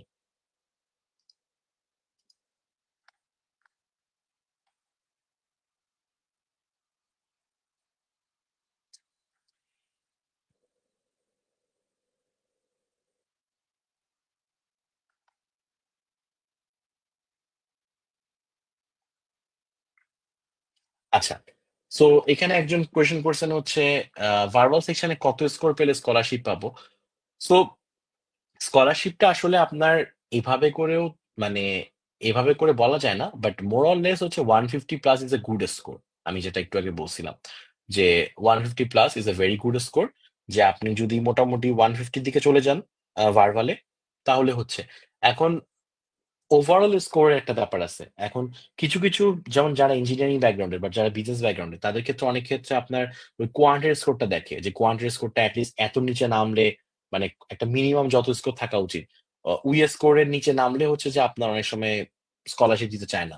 সো এটা হইতে পারে একটু ভালো স্কোর থাকতে হয় ধরেন 160 প্লাস 165 প্লাস এরকম। কিন্তু ভার্বালের ক্ষেত্রে দেখা যায় যে অনেক সময় একটু গুরুত্বটা ওইভাবে কমে যায়। যে আপনার ঠিক আছে এবং এটা ওরা একসেপ্টও করে নিছে। আমি যেটা একটু আগে বলছিলাম, ১ম এই বলছিলাম যে এটা ওরা জানে, খুব ভালো মতো ওরা জানে যে আ নেটিভ এর বাইরে মানে আমেরিকান মানে যারা অ্যাকচুয়ালি ইংলিশে ফার্স্ট ল্যাঙ্গুয়েজ এদের বাইরে যদি কেউ ইংলিশে একটা টেস্ট দেয়, ভার্বাল টেস্ট, সেখানে তাদের খুব বেশি ভালো স্কোর আনা খুব টাফ। সো এটার জন্য কেউ প্যারা দেয় না এভাবে করে। সো বাট দিন শেষে আপনার স্কোর যদি আবার এরকম হয় যে কোয়ান্টে ধরেন আপনি 165 পাইলেন উড়াই দিছেন কিন্তু ভার্বালে হচ্ছে আপনি 145 এ এসে আটকায় গেছেন বা 140 দিকে তখন আপনার ওভারঅল স্কোরটা কিন্তু অনেক কমে যাচ্ছে। তো ওভারঅল স্কোর কমে গেলে দেখতে ভালো দেখায় না। যেমন আমি যখন আসলাম আপনাদেরকে বললাম যে আমার স্কোর জিআরই ৩২৫। সো এটা শুনতে ভালো দেখতে ভালো ওভারঅল আপনার ওই সিজিপিএ কে মিটিগেট করার জন্যই তো অনেক ক্ষেত্রে জিআইটা মানুষ দিচ্ছে। সো আপনার ওই উদ্দেশ্যটা ব্যাহত হয়ে যাচ্ছে। সো আমার কাছে এইজন্য মনে হয় এভাবে করে চিন্তা না করে চিন্তাটা করা উচিত এভাবে যে কোয়ান্টে আপনি যতটা ভালো পারা যায় কারণ কোয়ান্টে মার্ক অনেক উঠে 160 এর উপরে উঠার চেষ্টা করেন। আর ভার্বালে 150 এর উপর উঠার চেষ্টা করেন। আপনার ওভারঅল ৩১০ চলে আসতেছে। ৩১০ is a very good score. আপনার একটা বেয়ার মিনিমাম এর থেকেও বেশ ভালো। আপনি এখন এরপর মোটামুটি আপনার কোন ইউনিভার্সিটিতে আপনার খুব প্যারা হবার কথা না অ্যাপ্লিকেশন নিয়ে। ঠিক আছে? এই আরকি। আ আচ্ছা এটা তো বলছি। আচ্ছা এরপর এই কোয়েশ্চেনটা এটাও খুব ভালো একটা কোয়েশ্চেন যে কত মান্থের প্রিপারেশন নিলে ভালো স্কোর পেতে পারি? এটা অ্যামেজিং একটা কোয়েশ্চেন। থ্যাংক ইউ ভাই। অ্যান্ড সিমিলার টাইপের একজন কোয়েশ্চেন করছেন আবারও কামরুজ্জামান ভাই যিনি ১ম কোয়েশ্চেনটা করছিলেন যে right now I am in BBA third year first semester. My question is when I am taking preparation for GRE I am highly interested for okay মানে কবে থেকে আপনি প্রিপারেশন নিতে চাচ্ছেন এটা বলতে চাচ্ছেন, তাই তো? আচ্ছা। সো আহ এই ২ টাই সিমিলার। ১ম কোয়েশ্চেন যেটা বললাম যে কত মান্থের প্রিপারেশন নিলে আর এটা হচ্ছে যে একজন বলেছেন উনি বিবিএ থার্ড ইয়ারে আছেন। তো উনি কতদিন হচ্ছে যে ইয়া হয়। তো আমি এটাকে হাইলাইট করে রাখি। সো এটা না ডিপেন্ড করে হচ্ছে যে একটা মানুষের স্টেজের উপর। ফর এক্সাম্পল মানে সে কোন স্টেজে আছে প্রিপারেশন এর। আমি এটাকে অলওয়েজ বলি হচ্ছে এভাবে যে ওয়ার্কআউট করার মতো। বুঝছেন? লাইক জিমে গিয়ে ব্যায়াম করার মতো। তো কেউ আজকে ব্যায়াম করলো সাথে এমন না যে কালকে তার মানে মাসল বের হয়ে বডি বের হয়ে যাবে, রাইট? সো এটা দেখা যায় ইভেনচুয়ালি ১-২ বছরের একটা লম্বা পরিশ্রমের পরে সবার হচ্ছে আপনার ওই আ মানে ওয়ার্কআউট এর ফলটা দেখা যায়। এখন এর মানে না যে আমি ১-২ বছর পড়তে বলতেছি আপনাকে জিআরই নিয়ে। আমি বলতে চাচ্ছি এটা কিন্তু এগুলা যেটা টেস্ট করতেছে আপনার ম্যাথের লেভেল, আপনার ইংলিশের লেভেল, আপনার রাইটিং লেভেল। আপনি তো এটা জাস্ট এখন শিখতেছেন না লাইফে। আপনি এটা সেই ক্লাস 1 থেকে চলে করে আসতেছেন। তো ক্লাস 1 থেকে শুরু করে আ এই পর্যন্ত মানে দ্যাট মিনস এসএসসি দিলেন, এইচএসসি দিলেন বা ও লেভেলস, এ লেভেলস দিছেন ইংলিশ মিডিয়াম ব্যাকগ্রাউন্ড হলে। অ্যান্ড দেন আপনার আন্ডারগ্রেড করতেছেন। আন্ডারগ্রেড শেষ হচ্ছে। আন্ডারগ্রেডটাও মোস্টলি আমরা ইংলিশেই আন্ডারগ্রেড করি। যে সাবজেক্টেই পড়ি না কেন। কিছু সাবজেক্ট হয়তো বাদে। সো এসব ক্ষেত্রে এতগুলা বছর পড়ার পর কিন্তু আপনার মানে মানে আপনি অনেক ওয়ার্কআউট করছেন ইংলিশ আর ম্যাথ নিয়ে, রাইট? সো এগুলা যেমন আসতে টাইম লাগতেছে, যেতেও টাইম লাগে। ব্যাপারটা কিরকম? আপনি এতগুলা বছর যখন পড়াশোনা করছেন ইংলিশ, ম্যাথ বা এগুলা নিয়ে ছোটবেলা থেকে এই পর্যন্ত, সবগুলারই কিন্তু একটা কালমিনেশন হচ্ছে ফাইনাল এই জিআরই মতো পরীক্ষাটা। ওকে? সো এখানে কিন্তু একটা ফাইনাল কালমিনেশনটা আসে যে আপনি আসলে ওইখান থেকে কি পরিমাণ নিয়ে আসছেন। এক্সাম্পলটা এভাবে যদি বলি যে একটা ইংলিশ মিডিয়ামের মানুষ ধরেন যে হচ্ছে যে প্রচুর বই পড়ছে ইংলিশে অ্যান্ড সে ইংলিশ এনভায়রনমেন্টে ছিল অ্যান্ড সে কম্পারেটিভলি ইংলিশে ভালো, আবার হয়তো কোয়ান্টে হয়তো একটু কমও হইতে পারে বা এরকম একটা কিছু। তো যে ইংলিশে কম্পারেটিভলি ভালো অনেক, তার তো অবভিয়াসলি অনেক কম সময় লাগবে। তার কি করা লাগবে বলেন তো? সে জাস্ট চেক করে দেখবে আচ্ছা আহ, যারা অনেক বই পড়ছে তারা বাই ডিফল্ট এই ভোকাবুলারি গুলা পারে, কারণ এগুলো ডেইলি স্টারে অহরহ ইউজ হয়। এই ভোকাবুলারি গুলো আমরা যারা পারি না, পারতাম না, মানে এরকম প্রিপারেশন আগে, কারণ হচ্ছে আমরা সময় পড়ি না। তো এগুলো যখন হচ্ছে আপনি কন্টিনিউয়াসলি আপনি যখন পড়ে আসতেছেন বিভিন্ন বইয়ের পাতাতে, আপনি হচ্ছে যে ইয়াতে পড়ে আসতেছেন, ডেইলি স্টার পড়তেছেন, নিউজ পেপার পড়তেছেন, তখন আপনি দেখতেছেন আহ, আপনার কন্টিনিউসলি কিন্তু ভোকাবুলারি এনরিচ হয়ে গেছে।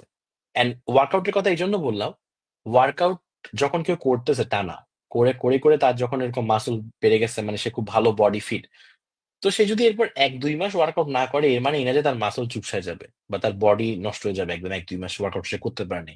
হয়তো সে নানা কারণে বিজি ছিল বা কিছু একটা এরকম। হ্যাঁ, বাট তার একটু বডি ম্যাচ ম্যাচ করবে, একটু শার্পেন করা হয় না এরকম আর কি, ব্যাপারটা মনে হচ্ছে একটু ভোতা হয়ে গেছে ইয়াটা, অস্ত্রটা, দ্যাটস ইট। বাট আপনি আহ, এই ধরনের ক্ষেত্রে আপনার জাস্ট এটা আসতে যেমন টাইম লাগে, যেতেও কিন্তু টাইম লাগে। আসতে টাইম লাগে মানে যে মানুষটা অলরেডি অনেক ওয়ার্ড পড়ে আসছে, অনেক সবকিছু জানে টানে, তার কিন্তু মাথাতে অলরেডি আছে, সাবকনসিয়াসলি আছে। সে হয়তো এখন পারে না বা মানে জিস্টের মধ্যে পড়ে না এই ওয়ার্ডটাকে, বাট সে ওয়ার্ডটা জানে। তাহলে ও জিআরই প্রিপারেশন ওর কিরকম হবে? ও জাস্ট আগে দেখবে জিআরই এরকম এরকম আমার ক্লাস দেখতে পারে বা ইউটিউবে একটু দেখতে পারে জিআরই স্ট্রাকচারটা কি, ভার্বালে কি কি ধরনের কোয়েশ্চেন আসে, এই ধরনের কোয়েশ্চেন দেখে টেকে সে চেক করে দেখবে আচ্ছা এই ওয়ার্ডটা আমি পারি নাকি। সে এরকম কোয়েশ্চেন সলভ করতে গিয়ে দেখবে যে আচ্ছা 60-70% ওয়ার্ড তো সে এখান থেকে কমন পড়ছে তার। একটু পরে যখন আমি 3টা কোয়েশ্চেন সলভ করাবো, যারা আপনারা এখনো কখনোই ভার্বালের প্রিপারেশন নেন নাই, মানে কখনোই ভোকাবুলারি পড়েন নাই, তাদের কাছে সবগুলো ওয়ার্ডই নতুন হবে। এটা ন্যাচারাল। আর যে অলরেডি ভার্বাল প্রিপারেশন নেয় নাই, বাট সে ইংলিশ পেরে আসছে, ভোকাব ওয়ার্ড পড়ে আসছে, তাহলে তার কাছে তো 60-70% ওয়ার্ডই কমন। সো তার জন্য তো বেশি সময় লাগবে না, তাকে আপনি মোটামুটি 3 মাস বা 2 মাস দিলেই সে জিআরই ভালো করতে পারবে। সো এই ধরনের কোয়েশ্চেনটা আসলে হওয়া উচিত এরকম যে আমার লেভেল এরকম, ভাইয়া আমি এভাবে এভাবে করে আসছি। আমার আমি অলওয়েজ ইংলিশ আইদার এরকম ভালো ছিলাম বা ইংলিশ আমি খারাপ ছিলাম। আমি মোটামুটি বইটই পড়তাম বা বইটই পড়তাম না। এরকম নানান রকম ক্রাইটেরিয়া অ্যাড হবে। নিজের নিজের পার্সোনালাইজ, এটা পার্সোনাল একটা প্রেপ। এটা খুবই পার্সোনাল একটা প্রেপ। এটা কোনো ওয়ান সাইজ ফিটস অল টাইপের জিনিস না যে একটা ওষুধ দিয়ে সবাই একই রকম। সেইটা অনুযায়ী আপনার জন্য আপনার টাইমলাইনটা সেট হবে। আপনার যদি ইংলিশে খুবই ভয়ঙ্কর দুর্বলতা থাকে, তাহলে আপনার মোটামুটি একটা প্রজেক্ট হাতে নেওয়া উচিত আপনার, নট জাস্ট ফর জিআরই, জীবনে টিকে থাকার জন্যই। যে আপনার কারণ এরপর তো আপনি চাকরি টাকরি করবেন বা সবকিছুই যে কোনো কিছু করবেন। তো আপনি তখন একটা প্রজেক্ট আপনার হাতে নেওয়া উচিত যে আপনি নেক্সট 1 ইয়ার or নেক্সট 2 ইয়ার আপনি হচ্ছেন যে 1 ইয়ারই ধরেন, 2 ইয়ার টু মাচ, 1 ইয়ারই ধরেন আপনি হচ্ছেন যে এভাবে করে ইংলিশটাকে নিজের মানে স্ট্রং করবেন। স্ট্রং করা বলতে হচ্ছে আপনার গ্রামারটা, বেসিক গ্রামারটা স্ট্রং করা হইতে পারে, আপনার নতুন নতুন ওয়ার্ড শেখা হইতে পারে, ওকে, প্রচুর রিডিং করা হইতে পারে এগুলা। তো এইগুলো হচ্ছে যে আপনার লেভেল অনুযায়ী প্রিপারেশন। সো এটা হচ্ছে যে কত মান্থের প্রিপারেশন নিলে ভালো স্কোর পেতে পারি।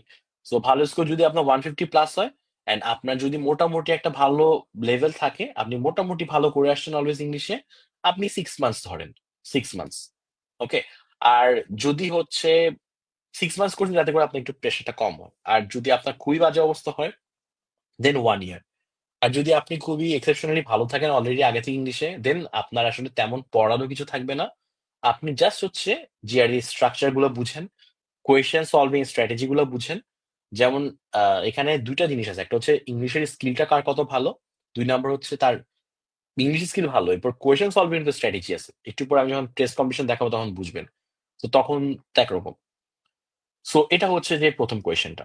এরপর আরেকজন যিনি কোয়েশ্চেন করছেন যে উনি বিবিএ থার্ড ইয়ার ফার্স্ট সেমিস্টারে আছে, দ্যাট মিনস ওনার হাতে প্রায় ২ বছরের মতো আছে, right? Third year first semester. So আপনি মোটামুটি এখন থেকে একটা প্রজেক্ট হাতে নেন, আপনি 1 ইয়ারের প্রজেক্ট হাতে নেন, যে আপনি এখন থেকে বাসায় পেপার রাখবেন, আইদার ফিজিক্যাল পেপার রাখতে পারেন। আই পার্সোনালি লাভ পার্সোনালি লাভ করি একদম ফিজিক্যাল পেপারটাকে, মানে হাতে নিয়ে পড়া যায় খুব আরাম করে। বা আপনি অনলাইনে পড়তে পারেন, যেটা আপনার মর্জি।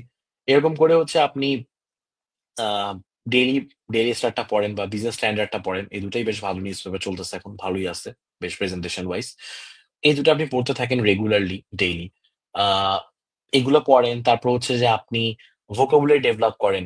আপনাকে প্রতিদিন একটা দুইটা ওয়ার্ড করে আগে শিখেন, দেন 3টা ওয়ার্ড শিখেন, দেন 4টা ওয়ার্ড শিখেন, এভাবে করে। বা ওয়ার্ডকে আলাদা করে না শিখে আপনি জাস্ট ডেইলি যখন পড়তেছেন তখন ওখান থেকে ওয়ার্ড পিক আপ করে নিয়ে এসে হচ্ছে আপনি আহ ধরেন একটা ডেইলি স্টার একটা আর্টিকেল পড়তেছেন, ওখানে একটা ওয়ার্ড পাইলেন, ওই ওয়ার্ডটাকে আপনি দেন একটু লুক আপ করে একটা খাতা বানায় ওখানে হচ্ছে যে আপনি ওয়ার্ডটাকে লিখতে পারেন। আমি এই যে কিভাবে ওয়ার্ডের নোট করতে হবে, কেমনে ওয়ার্ডের অ্যাকচুয়ালি একটা ওয়ার্ড থেকে আরো অনেকগুলো ওয়ার্ড শিখা যায়, ওয়ার্ডের রুট ধরে পড়া যায়, ওয়ার্ডের আপনার অনেক কিছু আছে, অনেক অনেক জিনিসপাতি আছে ভোকাবুলারি। এগুলো নিয়ে আমি না হয় আলাদা একটা সেকশনে কথা বলবো। But the major chunk of your prep is from vocabulary. কারণ এটা আপনি এক রাতে পারবেন না। আপনাকে যদি আমি বলি যে আপনার ১ সপ্তাহ পর জিআরই পরীক্ষা, আপনি এখন ভোকাবুলারি পড়েন, আপনি পারবেন না। রাইট? ওই যে ওয়ার্কআউটের মতো, আসতে টাইম লাগবে, তো যাইতেও টাইম লাগবে। আমি কিন্তু জিআরই দিছি বেশ আগে। বেশ অনেকদিন হয়ে গেছে। ওকে, মানে আমার অনেকদিন হয়ে গেছে আমার, কিন্তু আমার যে ভেতরে জিনিসপাতিগুলো আছে। কেন আছে? কারণ আমি ওইটাকে সাস্টেইনেবল ওয়েতে আপনার প্রিপারেশনটা নিয়েছি, যে আপনার অল্প, অল্প মানে জিনিসপাতিগুলো হচ্ছে সলিড ওয়েতে পড়া হইছে। যখন সলিড ওয়েতে পড়া হবে, হয়তো আমার 100% মাথায় নাই। But most of the things আমার মাথার মধ্যে আছে। রাইট? তো তখন আমার ওয়ার্ড গুলো মাথায় থাকে। বা একটা জিনিস হচ্ছে আমি পড়ে রেখে দিলাম। কিন্তু আমি যদি এখন এই যে বললাম আমি রেগুলার ডেইলি স্টার পড়তেছি, নিউজ পেপার পড়তেছি। রেগুলারলি নিউজ পেপার যদি আমি পড়ি, তাহলে হচ্ছে আমি যে ওয়ার্ড গুলোকে শিখছি, ওই ওয়ার্ড গুলো কিন্তু বারবার আমার চোখের সামনে আসবে। যেমন আমি একটা পার্সোনাল এক্সাম্পল দিই। এটা আমার আইবিএম এর ওখানেও আসছিল অ্যাডমিশন টেস্টের মধ্যেও আমার মনে আছে। অ্যান্ড আমি ইদানিং আবারও দেখতেছি ডেইলি স্টারে, এটা এর আগেও দেখতাম ডেইলি স্টার অনেক ওয়ার্ডটা। ওয়ার্ডটা হচ্ছে J walk. JAYWALK, J walk. J walk মানে হচ্ছে যে ওই পথচারীরা আছে না, পেডেস্ট্রিয়ান মানে রাস্তায় যে আমরা হাঁটি। পথচারীরা যখন হচ্ছে রাস্তার মানে ট্রাফিক সিগন্যাল অমান্য করে যত্রতত্র এমনি হাঁটা শুরু করে। লাইক গাড়ি আসতেছে সামনে দিয়ে চলে যাচ্ছে রাস্তা পার হয়ে। তো এই ধরনের আ এই ধরনের হচ্ছে যে আপনার আ যে এক্টিভিটি এটাকে বলে J walk. JAYWALK, J walk. And এই ওয়ার্ডটা কন্টিনিউয়াসলি ডেইলি স্টারে আসতেই থাকে। ওরা কিছু একটা হইলে ডেইলি স্টারে ছবি দিয়ে জে ওয়াক নিয়ে কথা বলে। হ্যাঁ, মানে আজকেও একটা আজকে একটা ছবি ওদের ফেসবুক ইয়াতে আপনার পেজে দেখবেন যে একটা মানুষ হচ্ছে যে ওই রাস্তার ব্যারিকেড কি জানি আপনার ডিভাইডার, আইল্যান্ডের ডিভাইডারের ভেতর দিয়ে ঢুকতেছে। তো ওখানেও তারা জে ওয়াক ওয়ার্ডটা ইউজ করছে। এখন যে একটা মানুষ পেপার-টেপার পড়ে না, সে হয়তো ওয়ার্ডটা পাইছিল এক জায়গায়, সে পড়ল। এরপর সে এটা ওটা ভুলে যাবে সে। সে যদি এটা সামনে না কখনো না দেখে। কিন্তু আপনি এটা পড়লেন, পড়ার পর হচ্ছে আপনি এখন হচ্ছে যে এটা বারবার দেখতেছেন পেপারের মধ্যে ওয়ার্ডটা আপনার সামনে আসতেছে। আপনি আর এই ওয়ার্ডটা জীবনে ভুলবেন না। যেমন আমি আর চাইলেও যে ওয়ার্ড ভুলতে পারব না। এমন একটা অবস্থা বানায় রাখছে ডেইলি স্টার, যেটা কন্টিনিউয়াসলি ইউজ করে। আর বাংলাদেশের মানুষও এটা তো করে। সো আমরা এত বেশি করি এটা, সো এটা এই ওয়ার্ডকে ভুলা পসিবল না। তো এরকমই আপনাকে এনভায়রনমেন্ট এভাবে ক্রিয়েট করে ফেলতে হবে যে আপনার কাছে ভোকাবুলারি শেখার যে প্রসেসটা সেটা টর্চারের মতো ফিল না হয়, যেন এটা আপনার কাছে একটা আনন্দের জিনিস হয়। এটা যেন আপনার কাছে ন্যাচারাল হয়, ভালো লাগে। ঠিক আছে? এরকম। সো এটা হচ্ছে আপনার কামরুজ্জামান ভাই, আপনি যিনি বললেন যে আপনার abroad স্টাডি যদি টার্গেট থাকে, তাহলে আপনার এখন থেকে ইংলিশটা নিয়ে খুব কাজ করা উচিত। আর এই ভোকাবুলারির সাথে আসবে গ্রামার। গ্রামার, বেসিক গ্রামারটা নিয়ে। বেসিক গ্রামার ধরেন এটা চৌধুরী হোসেন ছোটবেলায় গ্রামার থেকে শুরু করে, বা ক্লিস্টোফেলের মতো গ্রামার যে বইগুলো খুব চলে বাজারে, যেকোনো একটা গ্রামার বই ধরে আপনাকে ধরে, ধরে ঠিক করতে হবে। কারণ গ্রামার না থাকলে আপনি আবার সেন্টেন্স উল্টাপাল্টা হয়ে যাবে। ওকে? তো আর আমাদের আসলে জেনারেশনটা এখন এরকম, আমরা সবাই যখন টেক্সট করতেছে, তো কেউ আসলে খুব গ্রামারের ধার ধারতেছে না। টেক্সটিং জেনারেশন না আমরা মোস্টলি যারা টেক্সট করি খুবই এত। তো গ্রামারে যখন ধার ধারতেছি না, তখন যেটা হচ্ছে যে আ ওই লেখাটাই হচ্ছে যে আমাদের মাথায় চলে আসতেছে। ওই লেখাটাই হচ্ছে যে আমাদের সবকিছুতে চলে আসতেছে। তো ওটা তো রং গ্রামার।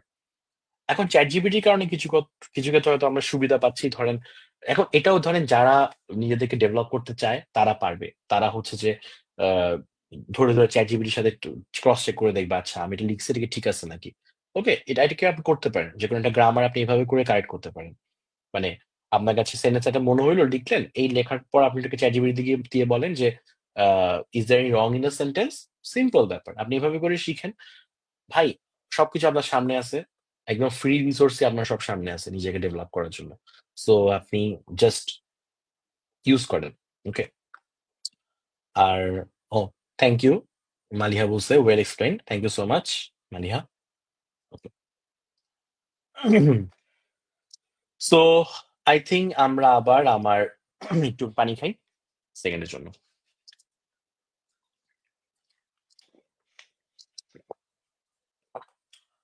ওকে, আই থিঙ্ক আমাদের আরো কিছু সময় আছে। আমরা হচ্ছে এবার পরের সেশনটাতে, পরের ইয়াটাতে চলে যাব। আমি এবার অ্যাকচুয়ালি কিছু কোয়েশ্চেন দেখাবো। এখন ডিসক্লেমার, কিছু কোয়েশ্চেন দেখাবো। টোটাল 3টা কোয়েশ্চেন আমার দেখানোর প্ল্যান আছে আজকে টেস্ট কম্পিটিশনের। একটা হচ্ছে সিঙ্গেল ব্ল্যাঙ্কের, মানে সিঙ্গেল একটা ব্ল্যাঙ্ক আছে। একটা হচ্ছে ডবল ব্ল্যাঙ্কের, 2টা ব্ল্যাঙ্ক আছে। আর হচ্ছে ট্রিপল ব্ল্যাঙ্কের, মানে 3টা ব্ল্যাঙ্ক আছে। এখন ডবল ব্ল্যাঙ্ক বা ট্রিপল ব্ল্যাঙ্ক গুলা বেশ কঠিন হয়ে যায়, কারণ ওখানে আপনার দুইটাকেই কারেক্ট হইতে হয় আপনার স্কোরটা পাওয়ার জন্য, মানে পয়েন্টটা আসার জন্য। ধরেন আপনার একটা রাইট হয়েছে, একটা ভুল হয়েছে ডবল ব্ল্যাঙ্কের ক্ষেত্রে, আপনি মার্কস পাবেন না। ট্রিপল ব্ল্যাঙ্কেও সেম, দুইটা রাইট হইলো, একটা একটা রং হয়েছে, আপনি কিন্তু মার্ক পাবেন না। সো এই জন্য ডবল ব্ল্যাঙ্ক বা ট্রিপল ব্ল্যাঙ্ক গুলো আপনার জন্য বেশ টাফ। Excuse me. আরো একটা কারণে আপনার জন্য বেশ টাফ লাগবে, যদি আপনি কখনোই ভোকাবুলারি না পড়ে থাকেন। সো আপনার এই এখন যেগুলো দেখাবো, এগুলো বেসিক্যালি ইটিএস এর official guide to the GRE, যেটা একদম জিআরই অফিসিয়াল গাইড, সেটা থেকেই হচ্ছে যে আপনার ইয়া করা। মিনিসি কোয়েশ্চেন গুলো ওখানে যে স্যাম্পল এক্সপ্লেনেশন সহ আছে, ওখান থেকে নিয়ে জাস্ট হচ্ছে দেখাবো। সো ওগুলা যদি আপনার ভোকাবুলারি ভালো না থাকে বা আপনি সেন্টেন্সটা ধরতে না পারেন, তাহলে আপনার জন্য বেশ টাফ হবে। সো এটা নিয়ে আগেই বলে রাখতেছি, এটা দেখে আবার কেউ আশাহত হয়েন না, বাট জাস্ট ধরার চেষ্টা করেন, যে কোনো জিনিসই টাফ। বাট প্রথমে, মানে যাদের জন্য টাফ তাদের করে বলতেছি, যাদের জন্য বিজি অলরেডি, যারা অলরেডি হয়তো এই কোয়েশ্চেন গুলো সলভও করে ফেলছেন, তাদের জন্য এত প্যারা নেই। যাদের জন্য টাফ তাদেরকে বলি যে কোনো জিনিসই প্রথমে টাফ লাগবে, কিন্তু এটা নিয়ে প্যারা খাবার কিছু নাই। জাস্ট হোল্ড অন টু ইট, ক্রিজে টিকে থাকেন, আলো কিছু হবে। সো আমি এখন যাচ্ছি পরের সেশনটাতে। সো আমাদের এটা বলা হয়ে গেছে, আমি এখন ফাইনালি আমাদের টেস্ট কম্পিটিশনের এখানে আসি। তো টেস্ট কম্পিটিশনের এই কোয়েশ্চেনটা বলার আগে আমি হচ্ছে স্ট্র্যাটেজি নিয়ে কথা বলতে চাই। টেস্ট কম্পিটিশনে কি থাকে, আপনার হচ্ছে একটা ফিল ইন দ্য ব্ল্যাঙ্কস এর মধ্যে সেন্টেন্স থাকবে, একটা হচ্ছে আপনার ব্ল্যাঙ্ক থাকবে যদি এটা সিঙ্গেল ব্ল্যাঙ্ক হয়। ডবল ব্ল্যাঙ্ক হলে ওখানে 2টা ব্ল্যাঙ্ক থাকবে, ট্রিপল ব্ল্যাঙ্ক হলে 3টা ব্ল্যাঙ্ক থাকবে। আচ্ছা, ওগুলোর অপশনগুলো নিয়ে পরে বলতেছি। আপাতত বেসিক স্ট্র্যাটেজি, কখনোই, প্লিজ এটা মন দিয়ে শুনবেন, এটা নট জাস্ট ফর জিআরই, এটা আপনি দুনিয়াতে যখনই টেক্সট কম্পিটিশন টাইপের জিনিস, মানে যখনই আপনি feel in the blanks solve করবেন, তখনই জন্য এটা প্রযোজ্য। কখনোই আপনি আগে অপশনস পড়বেন না, আগে আপনি কোয়েশ্চেনটা পড়বেন। কোয়েশ্চেনটা পড়া মানে সেন্টেন্সটা পড়বেন। দরকার হলে অপশনটা ঢেকে রাখেন। এখন জিআরই তো হয় কম্পিউটার স্ক্রিনে, ওইটা তো আমি বলাই হয়নি, জিআরই তো আপনার কম্পিউটারের মধ্যে হবে, মানে কম্পিউটার স্ক্রিনে হবে পরীক্ষাটা। তো ওখানে তো আপনি আর ঢেকে রাখতে পারবেন না, বাট আপনাকে চোখটাকে একটু ইগনোর করতে হবে। কারণ যেই আপনি একটা অপশন দেখে ফেলবেন, অমনি আপনি বায়াসড হওয়া শুরু করবেন, যে আচ্ছা ওই অপশনটাই তো মনে অ্যান্সার হতে পারে, ইভেন দো আপনি হয়তো কোয়েশ্চেনটাই পড়েননি, সেন্টেন্সটাই পড়েননি। তো এটা করা যাবে না। আপনি আগে সেন্টেন্সটা পড়বেন, অপশন পড়বেন না। আচ্ছা, তারপর কি হবে? অপশন পড়লেন না, সেন্টেন্সটা পড়লেন। সেন্টেন্সটা পড়ে এবার আপনি দেখেন যে এই ব্ল্যাঙ্কের মধ্যে কোন ওয়ার্ডটা হইতে পারে। গেস করেন ওয়ার্ডটাকে, কোন ওয়ার্ডটা হইতে পারে। সেই ওয়ার্ডটা কে, এমন না যে আপনার ওটা ধরেন ওই অপশনের মধ্যে থাকতে হবে, বা এটা কোনো খুব জবরদস্ত কঠিন ওয়ার্ড হইতে হবে, এরকম কিছু না। ফর এক্সাম্পল, আমার কাছে একটা সেন্টেন্স দেখে মনে হইলো এখানের মধ্যে ব্ল্যাঙ্কের মধ্যে যে ওয়ার্ডটা বলবে সেটা হচ্ছে এরকম, ওয়ার্ডটা হচ্ছে বিউটিফুল টাইপের কোন একটা ওয়ার্ড হবে, রাইট? বিউটিফুল। এখন বিউটিফুল ওয়ার্ডে যে মিনিং, মানে কি সুন্দর, বিউটিফুল মিনিংটা কিন্তু, এই মিনিং এ কিন্তু খালি একটা ওয়ার্ডই নাই বিউটিফুল, আর অনেক ওয়ার্ড আছে দুনিয়াতে। অনেক ওয়ার্ড আছে, অনেক কমপ্লেক্স ওয়ার্ড আছে, অনেক জটিল ওয়ার্ড আছে। হ্যাঁ, আহ, ধরেন আপিলিং হইতে পারে, বা এরকম আরো অনেক ওয়ার্ড থাকতে পারে। এখন আমার মাথায় থাকবে যে আচ্ছা এখানের মধ্যে বিউটিফুলটা হবে অ্যান্সার। ঠিক আছে, এটুকু হচ্ছে আপনার বের করতে হবে আগে। আপনি নিজের ভোকাবুলারিতে, আপনি নিজে যেটা ইজিলি জানেন, সেই ভোকাবুলারিতে আপনি বের করবেন। আমি একটু পর এক্সাম্পল দেখাবো, বুঝবেন জিনিসটা। তারপরে আপনি অপশনে দেখবেন এই যে দেন লুক এট দ্য অপশনস। ফার্স্টে আপনি আগে দেখে নিবেন, তারপরে হচ্ছে যে আপনি অপশনস এর দিকে তাকাবেন। তো অপশনের দিকে তারপর যখন তাকাবেন তখন আপনি দেখবেন যে আচ্ছা বিউটিফুল এর মতো ওয়ার্ড আছে নাকি। যদি আপনার কপাল খুবই ভালো হয় আপনি ডিরেক্ট বিউটিফুল ওয়ার্ডটাকেই পেয়ে যাইতে পারেন অপশনের মধ্যে, তাহলে তো হয়েই গেল ওটা অ্যান্সার। যদি বিউটিফুল ওয়ার্ডটা না থাকে তাহলে আপনি দেখেন যে বিউটিফুল এর মতো মানে সুন্দর বুঝাচ্ছে এই টাইপের কোন ইংলিশ ওয়ার্ড কি কখনো অপশনের মধ্যে আছে, then that should be your answer. Okay, and এটা করার সময় অফকোর্স যেটা বলছিলাম খালি ওয়ার্ডের মিনিংটা জানলে হবে না, আপনাকে সেন্টেন্সের আন্ডারলাইন মিনিংটা বুঝতে হবে, মানে সেন্টেন্সটা আসলে কি বুঝাচ্ছে, এটার মিনিংটা কি। আমি পার্সোনালি জিআরই ভার্বালের খুব ফ্যান। আম, কেন ফ্যান? মানে আমার কাছে জিআরই ভার্বালের প্রতিটা কোয়েশ্চেন খুব সুন্দর লাগে। মানে সুন্দর এই জন্য লাগে বিকজ প্রতিটা সেন্টেন্সের মধ্যে কেমন যেন একটা আমি ইউনিভার্স খুঁজে পাই। মানে একটা গল্প আছে জাস্ট একটা সেন্টেন্স, কিন্তু ওই একটা সেন্টেন্স একটা সুন্দর একটা স্টোরি আছে, একটা ব্যাক স্টোরি আছে, একটা ফ্রন্ট স্টোরি আছে। মানে you can imagine something around that sentence. You know what I meaning? মানে you know what I am saying. যদি না বুঝেন আমি যখন একটু পরে একটা এক্সপ্লেনেশন দিব একটা সেন্টেন্স নিয়ে তখন আপনি বুঝবেন জিনিসটা। মানে ওটার মধ্যে একটা ইউনিভার্স লুকানো আছে। তো আপনাকে ওই মিনিংটা বুঝতে হবে, ওই ফিলটা পাইতে হবে সেন্টেন্সের মধ্যে। মানে আপনার ওই ফিলটা যখন আসবে তখনই গিয়ে আপনি সেন্টেন্সটার মানে কি বুঝাতে চাচ্ছে সেন্টেন্সে সেটা আপনি বুঝবেন। দেন আপনার জন্য জাস্ট ভোকাবুলারি মিলায় ওয়ার্ডটা খুঁজে বের করার কাজটা। That's it. এখন আহ, এই যে ইউনিভার্সটা একটা আছে, আরো একটা ইম্পর্টেন্ট ব্যাপার সেটা হচ্ছে একটা সেন্টেন্সের জাস্ট ব্ল্যাঙ্ক পার্টটা ছাড়া, মানে যে গ্যাপ পার্টটা ফিলিং দ্য ব্ল্যাঙ্কের যে গ্যাপ ড্যাশ যে পার্টটা আর কি, যেখানে ওয়ার্ডটা নাই ওয়ার্ডটা মিসিং, ওই পার্ট ছাড়া বাকি যা যা আপনাকে দেওয়া আছে, যতগুলো ওয়ার্ডই আছে না কেন, ওইটা একটা লম্বা সেন্টেন্স হইতে পারে, দুইটা সেন্টেন্স হইতে পারে, যাই দেওয়া আছে ওই সবগুলো থেকে কিন্তু আপনি গেস করতে পারবেন ওই ওয়ার্ডটা কি। আপনার কখনোই অপশন দেখা লাগবে না। মানে এই অপশনটা আপনার আসলে কখনোই দেখা লাগবে না। আপনি কিন্তু মানে গেস করতে পারবেন ওয়ার্ডের এক্সাক্ট ওয়ার্ডটা না হইলেও ওয়ার্ডটার মিনিংটা কি ধরনের ওয়ার্ড এখানে বসবে এটা গেস করতে আপনি পারবেন। আমরা অনেক সময় কেন পারি না? কারণ আমরা এনাফ ভাবে বুঝতে পারি না সেন্টেন্সটাকে। ঠিক আছে? আপনি যেই সেন্টেন্স গুলো বুঝা শুরু করবেন যে সেন্টেন্সটাতে কি বুঝাতে চাচ্ছে, এবং trust me on this please, যে ওই সেন্টেন্সটার মিনিংটা ওই ব্ল্যাঙ্কটা ছাড়াই ওখানে ব্ল্যাঙ্কে কি বসবে এটা বাকি সবগুলো জিনিস থেকে গেস করা যায়। মানে এমন ভাবেই হিন্টস গুলো দেওয়া থাকে।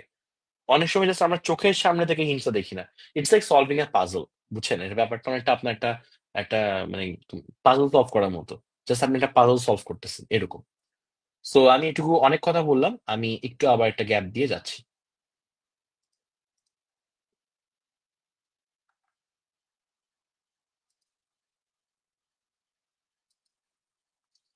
ও আচ্ছা, একজন একটা কোয়েশ্চেন করছেন যে taking IELTS preparation can be effective in GRE. IELTS preparation তো আপনার জাস্ট ল্যাঙ্গুয়েজের প্রিপারেশন, তো অফকোর্স হ্যাঁ আপনি বলতে পারেন যে বাট আইএলটিএস এর ইংলিশ আর জিআর ইংলিশের মধ্যে অনেক ডিফারেন্স আছে। জিআর ইংলিশ অনেক বেশি টাফ, আইএলটিএস ইংলিশ এত টাফ না। বিকজ আমি বলছিলাম আইএলটিএস কিন্তু সবাই দিচ্ছে। আইএলটিএস আপনি যখন আম, আপনি পিএইচডি করতে গেলেও আইএলটিএস দিতে হবে, মাস্টার্স করতে গেলেও আইএলটিএস দিতে হবে, আপনি জাস্ট এমনি আহ, যে কোনো চাকরি নিয়ে করতে গেলে, মানে আপনি ইমিগ্রেশনে গেলেই আপনি জাস্ট বাইরের দেশে যাবেন আপনাকে আইএলটিএস দিয়ে যেতে হবে। তো ওখানে আপনাকে খুবই অ্যানালিটিক্যাল লেভেলের ইংলিশ খুঁজেছে না আপনার কাছ থেকে, যে আপনি তো ওখানে রিসার্চ করে যাচ্ছেন না, সবাই তো রিসার্চ করবে না, এটা তো language test. So but in general আপনি বলতে পারেন যে আইএলটিএস এর প্রিপারেশন নিলে আপনি একটা ইংলিশের ল্যাঙ্গুয়েজের প্রিপারেশন পাচ্ছেন। সো ওই সেন্স হয়তো জিআরই তে হেল্প হবে। বাট এখানে এখানে কথাটা আসলে উল্টা ভাবে বলা উচিত ছিল, কার যদি জিআরই দেওয়া থাকে তার জন্য আইএলটিএস অনেক ইজি হয়ে যায় বিকজ জিআরই ভার্বালটা বা সবকিছু অনেক বেশি ডিফিকাল্ট ইংলিশ আর কি। বাট দেন এগেইন প্রতিটা টেস্টের আলাদা আলাদা জিনিসপাতি আছে, যেমন আইএলটিএস একটা স্পিকিং এর ব্যাপার আছে, আইএলটিএস একটা লিসেনিং এর ব্যাপার আছে, জিআরই তো দুইটা নাই, তাই না? তো আমি আবার এটাও বলতে পারি না যে আচ্ছা জিআই দিছি এখন তার মানে হচ্ছে যে আইএলটিএস এর স্পিকিং আর লিসেনিং আমার কভার হয়ে গেছে। ওটা তো আলাদা স্কিল, ওটার জন্য আমাকে আলাদা প্রিপারেশন নিতে হবে। সো প্রিপারেশনের কিছু আলাদা আলাদা ব্যাপার স্যাপার আছে এরকম। আচ্ছা, আহ আরেকজন আরেকজন কোয়েশ্চেন করছেন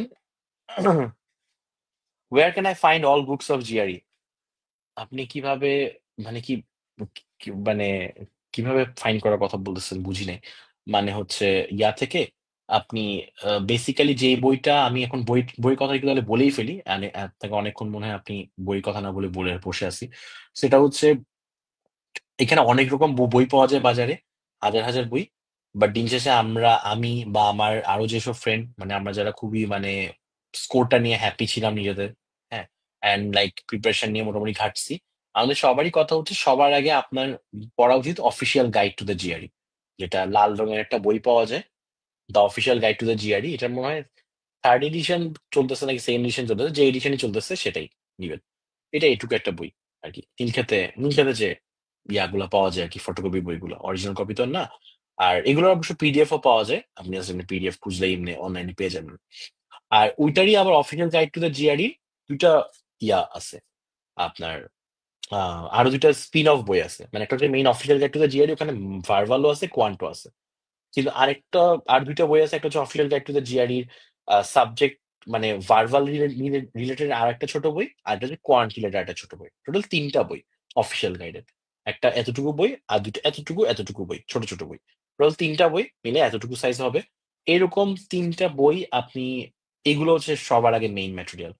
কিন্তু আপনি আবার যদি এই যে বেসিক গুলো না জানেন, ধরেন হচ্ছে আপনি ওয়ার্ড পারেন না, আপনি গ্রামার পারেন না, তখন আবার এই বইগুলো দিয়ে আপনি প্র্যাকটিস করে কোনো লাভ হবে না।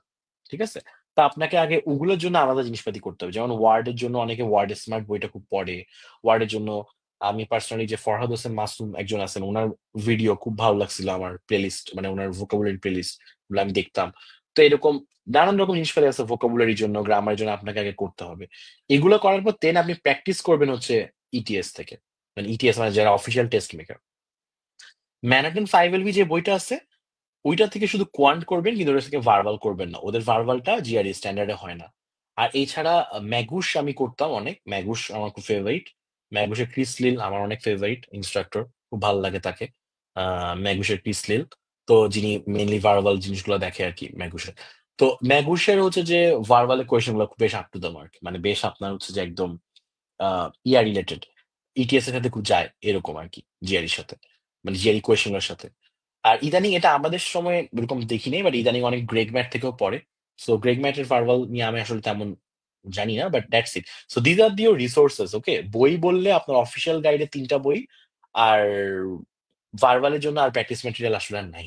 কারণ ভার্বালের যে কোয়েশ্চেন গুলো সেগুলো তো সুন্দর করে বানায় ইটিএস, ওরকম করে অন্যরা বানাইতে পারে না ফর সাম রিজন। একমাত্র খালি ম্যাগুসকে বানাইতে দেখছি আমি, দ্যাটস ইট। তো আপনি আগে ভোকাবুলারি প্র্যাকটিস করেন। আপনি আগে হচ্ছে যে এরকম আমার এই সেশন গুলো দেখেন, আমি একটু পরে এখন একটা ওয়ার্ড নিয়ে একটা কোয়েশ্চেন নিয়ে কথা বলবো। তো এরকম কোয়েশ্চেন গুলো নিয়ে আলোচনা তখন খুব ইফেক্টিভ হবে যখন হচ্ছে আপনি ওয়ার্ড গুলো পারেন। সো আমি আজকের আলোচনাতে যে ওয়ার্ড গুলো নতুন আসবে সেগুলো নিয়ে আমি ডিসকাস করব। ঠিক আছে? বাট অ্যাকচুয়ালি হওয়ার কথা কি ছিল, যে ওয়ার্ড গুলো আপনি অলরেডি পারেন, দেন আপনি এখন ওয়ার্ড গুলো পারেন, এখন আপনি এটা কিভাবে সলভ করবেন সেটা নিয়ে কথা বলা হবে, তাই তো? আচ্ছা, আরেকটা কোয়েশ্চেন আসছে, what score is safe in verbal for scholarship. এটা হচ্ছে আপনার 150 প্লাস। আমি যেটা বলতেছি 150 প্লাস আপনি টার্গেট করেন। 150 প্লাস হলে আপনার মোটামুটি বেশ ভালো একটা স্কোর চলে আসতেছে। ওকে, মানে ভালো একটা ইয়া চলে আসে, শান্তি একটা ব্যাপার। মানে আর 150 প্লাস ইজ নাইস। 150 প্লাস মানে আপনি ভালো 50% ক্রস করে গেছেন, এরকম আর কি। ঠিক আছে, আমি ফাইনালি, আর বেশিক্ষণ নাই, আমি জাস্ট হচ্ছে এখন আমাদের টেক্সট কম্পিটিশন, ফাইনালি আমরা টেক্সট কম্পিটিশন কোয়েশ্চেনটা সলভ করবো। সো টেস্ট কম্বিনেশন কোয়েশনে সলভ করি এটা। তো কেউ আগে অপশনের দিকে তাকাবেন না, প্লিজ কেউ অপশনের দিকে তাকাবেন না, জাস্ট অপশনটা না দেখে, অপশনটা এখন আপনি কেমনে না তাকায় রাখবেন। আমি হচ্ছে যে কাজ করতে পারি নাকি, আচ্ছা না, আমি কিছু করবো না, আপনাদের উপর ছেড়ে দিলাম, আপনারা কেন অপশনটা না দেখে তাকাবেন। তো আমি পড়ে শোনাই সেন্টেন্সটা। In parts of the Arctic, the land grades in the land first, the land grades in the land first ice so dash that you can walk off the coast and not know you are over the hidden sea. ওকে, এখানে এটা সবচেয়ে easy একটা example, but এটাও আপনার অনেকের কাছে খারাপ লাগবে, প্যারা লাগবে যদি আপনি ওয়ার্ড গুলো না পারেন, বা যদি আপনি একটু ইংলিশ রিডিং না থাকেন। ইংলিশ রিডিং না থাকলে আপনার কাছে এটাও প্যারা লাগবে, বাট এটা কিন্তু একটা ইজি কোয়েশ্চেন, মানে এটা পারা উচিত। ওকে, সো এটা হচ্ছে একটা, দেখেন কয়টা ব্ল্যাঙ্ক আছে এখানে, সিঙ্গেল ব্ল্যাঙ্ক, এই একটাই একটাই ব্ল্যাঙ্ক। সো ছোটটা সেন্টেন্সটাও কিন্তু বেশ ছোট। In parts of the Arctic, the land grades in the landfast ice so dash that you can walk off the coast and not know you are over the hidden sea. তো আমি কোনো ইয়া দেখবো না, কোনো অপশন না দেখে just আমার মতো করে এক্সপ্লেন করতেছি আপনাদেরকে। এই যে স্ট্র্যাটেজিটা বলছি, ডোন্ট রিড দ্য অপশন, সেভাবে করে বুঝাই। অর্থটা কি? বলছিলাম না এখানে একটা কথা, realise the underlying meaning of the sentence, এই যে 3 নম্বর পড়ার কথাটা, realise the underlying meaning of the sentence, what it actually means. আচ্ছা, এটা কি? In parts of the Arctic, Arctic হচ্ছে ওই যে আপনার ইয়া পার্টটা, আপনি আর্কটিক সি হয়তো জানেন যারা ইংলিশটা জানেন, মানে ওই যে উত্তর মহাসাগর, মানে আমাদের গ্লোবের আর্থের উপরের দিকে, তো ওখানে কিরকম, ওখানে তো আলটিমেটলি সব আইসি, তাই না? একটু চিন্তা করেন তো এবার একটু, আপনাকে কিন্তু হিন্টস দিয়ে দিচ্ছে ফার্স্ট থেকে আর্কটিক, মানে আপনি এখন আর্কটিক শুনলে আপনার কি গরম লাগবে না শীত লাগবে? মানে যদি আপনি আর্কটিক না চিনেন আপনার কিছুই লাগবে না। যদি আপনি আর্কটিক চিনেন, আর্কটিক বা অ্যান্টার্কটিক, অ্যান্টার্কটিক হচ্ছে যে আর্কটিকের উল্টাটা, মানে সাউথে, সাউথ পোল যেখানে আর কি, যেখানে পেঙ্গুইনরা থাকে। আর নর্থ পোলটা হচ্ছে আর্কটিক, নর্থ পোলের সাইডে, দ্যাট মিনস ধরেন ওই যে সুইডেন, ফিনল্যান্ড, এই দেশগুলো যেখানে দিকে আছে, স্ক্যান্ডিনেভিয়ান কান্ট্রি, ওই পার্টটা আর্কটিক রিজিয়ন, বা ইভেন ক্যানাডার উপরের পাশটা আর্কটিক। ওকে, সো এটা হচ্ছে এগেইন এগেইন দেখেন জিআইডিতে কিন্তু জিনিসটা কিরকম, এটা যদি, এটা একটা বেসিক জিওগ্রাফি, আমি I just word describe, right? এখন কেউ যদি আর্কটিক মানে না জানে, বা আর্কটিক মানে আসলে কোন রিজিয়নটা না হয় না বুঝে, তার জন্য সেনেসটা সলভ করা যাবে, বাট ফিলটা কম হবে। সো আপনার সব জায়গাতেই কিন্তু হিন্টস গুলো আছে। তো দেখেন, in parts of the Arctic, সাথে সাথে আপনার কি লাগবে, গরম না ঠান্ডা? যদি আপনি জানেন আপনার এখন ঠান্ডা লাগবে, কারণ আপনি জানেন যে আর্কটিক রিজন গুলো অনেক ঠান্ডা। ঠান্ডা মানে কি, ওখানে বরফ আর আইস। কখনো দেখছেন ওখানকার ইয়াগুলো কিরকম, ওখানকার ওশান গুলো কিরকম, আর্কটিকের, আর্কটিকের ওশান গুলো কিরকম? আমরা তো অ্যাটলিস্ট আর্কটিক না দেখলেও অ্যাটলিস্ট আমরা টাইটানিক তো দেখছি। টাইটানিকের মধ্যে তো আমরা দেখছি না যে হচ্ছে যে আহ টাইটানিকের লাস্ট যখন ডুবে যায় তখন কি দেখছি আমরা, যে একদম বরফের চাঙ্ক, আইসের চাঙ্ক, আইসবার্গ, আইসবার্গ দিয়ে হচ্ছে আপনার ওই ইয়াটা ভেঙে যাচ্ছে, আপনার জাহাজটা ভেঙে টেঙে গেছে, এবং ওরা লিটারালি রাতে ওখানে মরে যাচ্ছিল সবাই, যারা যারা বেঁচে ওখানে ছিল, কারণ হচ্ছে যে ওখানে প্রচুর ঠান্ডা ছিল, এবং ঠান্ডা হয়ে ওখানে কিন্তু অনেকটা বরফ হয়ে যাচ্ছে এরকম। তো এই যে আর্কটিকের পার্টটা, অনেকগুলো সিতে এরকম হয় যে আপনার এখন চিন্তা করেন ঠান্ডা, আইস, এটুকু আপনি বুঝছেন। The land grades into the landfast ice, so dash, এই জায়গাটাতে অনেকের প্যারা হবে। ল্যান্ড গ্রেডস ইন্টু দ্য ল্যান্ডফাস্ট আইস, তো ল্যান্ডটা মানে যে জায়গাটা আছে, আর্কটিকটাকে, সি না, আর্কটিক সি এর মধ্যে যে সমুদ্রের নিচে যে আহ ইয়াটা, গ্ল্যান্ডটা, সেটা গ্রেডস ইন্টু দ্য ল্যান্ডফাস্ট আইস, মানে মিশে যাচ্ছে আইসের সাথে। সো ড্যাশ দ্যাট, এখন এই জায়গাটা হচ্ছে আপনার আইডেন্টিফাই করতে হবে, রাইট? এই জায়গাটা আইডেন্টিফাই করার ক্লু আপনার যে পরের পার্টে দেওয়া আছে। সো ইয়া দ্যাট, মানে এটা এমন ভাবেই হচ্ছে, এই কথাটার মানে হচ্ছে, এটা আমি একটা ইংলিশ পড়ছিলাম না ছোটবেলায়, যে হি ইজ সো লেজি দ্যাট, এখন দেখেন ছোটবেলায় যেগুলো পড়ছেন ওগুলোর সাথে রিলেট করা ট্রাই করেন। He is so lazy that he often misses school. Okay, মানে সে এত লেজি সে স্কুল মিস করতেছে। বা he is so hungry that he was so hungry that he could eat a chicken, মানে এন্টায়ার চিকেন সে খেয়ে ফেলতে পারে এরকম, মানে এত হাংরি ছিল। সো এই যখন সো এরকম একটা ড্যাশ দ্যাট, এটা আমরা সবই ছোট চৌধুরী হোসেন টাইপের বইতে ছোটবেলায় পড়ে আসছি হয়তো। তার মানে এটা এতই এরকম ছিল যে এটা হয় এইরকম একটা অর্থ। ঠিক আছে, এখন পরের পার্টটাতে আসি। That you can walk off the coast. Coast মানে কি? কোস্ট মানে সমুদ্রের পাশে যে কোস্ট এরিয়া বলি না আমরা, যেমন আমাদের কক্সবাজার যখন আমরা ঘুরতে যাই, সমুদ্রের পাশে যে জায়গাটা সেটাই তো কোস্ট, মানে সমুদ্র সৈকত, রাইট? বিচ আর কি। That you can walk off the coast, আপনি কোস্টের উপর দিয়ে হাঁটতেছেন, হাঁটতে হাঁটতে তাজ্জব একটা ব্যাপার, আপনি জানবেনই না আপনি কখন হিডেন সি এর উপর উঠে আসছেন। মানে ব্যাপারটা বুঝতেছেন আপনি? প্রথম পার্টে যদি নাও বুঝেন, পরেরটা দেখেন, that you can walk off the coast and not know you are over the hidden sea, মানে এটা এতই এরকম যে আপনি এটা বুঝতেই পারতেছেন না যে নট নো, এইটা হচ্ছে যে আমার এখানে মেইন জিনিসটা, যে you are not knowing you are over the hidden sea. এবার বাংলায় চিন্তা করেন, আপনি কোস্টের উপর, কোস্টের পাশ দিয়ে, ওয়াক অফ দ্য কোস্ট দিয়ে হাঁটতেছেন, হাঁটতে হাঁটতে কোন সময় যে আপনি এই হিডেন সি এর উপরে চলে আসছেন আপনি নিজেই জানেন না। এটা কেন হয়েছে? এটা কিভাবে হইলো? চিন্তা করেন তো, আপনি বুঝলেনই না। তাহলে কি আপনাকে দেখায় দেখায় করছে, নাকি লুকায় লুকায় করছে? এভাবে চিন্তা করেন এবার। এটা যে আপনি বুঝলেনই না, ধরেন আমি, মানে আমি এত টায়ার্ড, মানে কি বলে টায়ার্ড ছিলাম, আমি ঘুমায় গেলাম কখন বুঝলামই না। এটা কি আমার কন্ট্রোলে আছে? আমি কি বুঝছি? না, আমি বুঝি নাই। তার মানে এটা আমার হয়ে গেছে, অটোমেটিক হয়ে গেছে, আমি বুঝতেই পারিনি। বা মানে এটা আপনি কোনোভাবে এখানে ধরতে পারতেছেন না যে আপনি ইউ আর ওভার দ্য হিডেন্সি। এই কেসে অনেকে হয়তো একটু বিরক্ত হইতে পারেন আমার এত এক্সপ্লেনেশনে। আমি খুবই ভেঙে ভেঙে বলতে চাচ্ছি যাতে করে আপনার ইউনিভার্সটা বুঝেন। যারা অলরেডি এটা সলভ করে ফেলছেন, সো তাদের জন্য easy, I know. So that you can walk off the coast and not know your over the hidden sea, that means আপনি এতই এটা লুকানো জিনিসটা, যেটা এতটাই স্টেলথি মুডে আছে না। আমরা যারা অনেকে গেম টেম খেলেন তারা বলে না স্টেলথ মুড। স্টেলথ মুড মানে কি? মানে এখন আপনি লুকায় আছেন, আপনি চুরি, মানে লুকায় আছেন আর কি। স্টেলথ, STELTH, স্টেলথ, স্টিল থেকে আসছে স্টেলথ। স্টেলথ মুড মানে আপনি এখন লুকায় আছেন, চোরের মতো আছেন। তো আপনি একটা স্টিলথি ওয়েতে আপনি হচ্ছে যে এটা এমন ভাবে হইছে যে আপনি হচ্ছে যে মানে আহ, বুঝতেছেন না। ওকে, আমাদের এই পর্যন্ত অনুযায়ী তাহলে আমরা ডোন্ট রিড দ্য অপশনস থেকে try to guess the word যদি হয়, এটা হবে এরকম যে এটা এতই অগোচরে হচ্ছে যে এখানে বাংলাটা হবে এরকম। আপনি যদি ইংলিশও নাও পারেন, বাংলাটা নেন, বাংলাটা নেন। In parts of the arctic the land gets in the land first I, so অগোচরে, মানে সো আপনাকে না জানায়, সো অগোচরে that you can walk off the coast and not know you are over the hidden sea. Done. এখন আপনি guess করছেন অগোচরে ওয়ার্ডটা। ওকে, অগোচরে ওয়ার্ডটাকে এবার হচ্ছে যে ঢুকাই দেন। এবার আপনি অপশনের দিকে তাকান। পার্মানেন্টলি, পার্মানেন্টলি মানে কি অগোচরে? পার্মানেন্টলি মানে কি অগোচরে? পার্মানেন্টলি মানে কি? এই যে এই জিনিসটা পার্মানেন্টলি হচ্ছে না, সারা জীবন ধরে আছে, সো এটা হবে না। সো আমরা এটাকে কেটে দিব। ঠিক আছে, আমরা এটাকে কেটে দিব, পার্মানেন্টলি হবে না। সো একটু ওয়েট কাইন্ডলি, আই থিঙ্ক আমার এখানে একটা ইয়া রাখা উচিত। হ্যাঁ, তো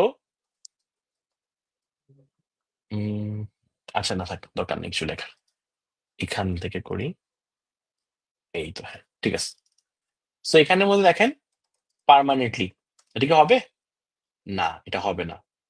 নো, এটা হবে না। কেন? কারণ পার্মানেন্টলি মানে হচ্ছে যে জিনিসটা মানে পার্মানেন্ট হয়ে গেছে, এখানে তো এটা মিনিংয়ে যাচ্ছে না। ইমপারসেপটিভলি, এখন ইমপারসেপটিভলি, ইমপারসেপটিভলি এই ওয়ার্ডের মিনিং যারা জানেন তারা বুঝে ফেলার কথা, সেটাই হইতেছে অ্যান্সার। ইমপারসেপটিভলি মানে কি? আপনি পারসিভ, ইমপারসেপটিভ মানে মানে যাকে আপনি পারসিভ করতে পারতেছেন না। পারসিভ করা মানে কি? আমরা অনেক সময় বলি না যে এই তুমি কি বলতেছো, আমি তো পারসিভই করতে পারতেছি না, এটা পুরো ইমপারসেপ্টিবল কথাবার্তা বলতেছো। ইমপারসেপ্টিবল কথাবার্তা মানে হচ্ছে আমি বুঝতেই পারতেছেন না, আপনি ধরতেই পারতেছেন না। অগোচরের সাথে মিলতেছে যে আপনি ধরতে পারতেছেন না, বুঝতে পারতেছেন না। এখন যারা এটা মিনিংটা জানে, তারা এখনই জানে যে এটাই হচ্ছে যে অ্যান্সার, রাইট? কিন্তু ধরেন আপনি জানেন না অ্যান্সারটা, যেটাই হচ্ছে যে অ্যান্সার আপনি জানেন না, তাহলে আপনি কি করবেন? তখন হচ্ছে যে আপনি যেটা করবেন, আপনি বাকি অপশনগুলোকেও একটু দেখবেন। ইরেগুলারলি, ইরেগুলারলি মানে কি? অনিয়মিত ভাবে। এখানে কি অনিয়মিতর কোনো কথা আসছে? অনেকে, আমি প্রেটি শিওর এখানে সি নাম্বারটা দাগাবে, কেমন জানি অনেকে ইরেগুলারলি দাগায় ফেলতে পারে ভুলে। মানে তার কাছে মনে হবে, স্পেশালি যদি কেউ আগে অপশন পড়ে। আমি বলছিলাম না যে আগে অপশন পড়লে একটা বায়াসনেস কাজ করে? কেন জানি এই এখানের সাথে সো ইরেগুলারলি এটা মিলে যায়। কেন? কারণ আমরা তো অনেক ইউজ করি লাইফে। আমরা তো সো ইরেগুলারলি লাইফে অনেক ইউজ করি যে তুমি এত ইরেগুলার ক্লাসের মধ্যে, তুমি তো এটা করবা না, তুমি এরকম করবা না, এরকম। তো এই জন্য আমি বলছিলাম যে প্লিজ আগে অপশন পড়লেন না।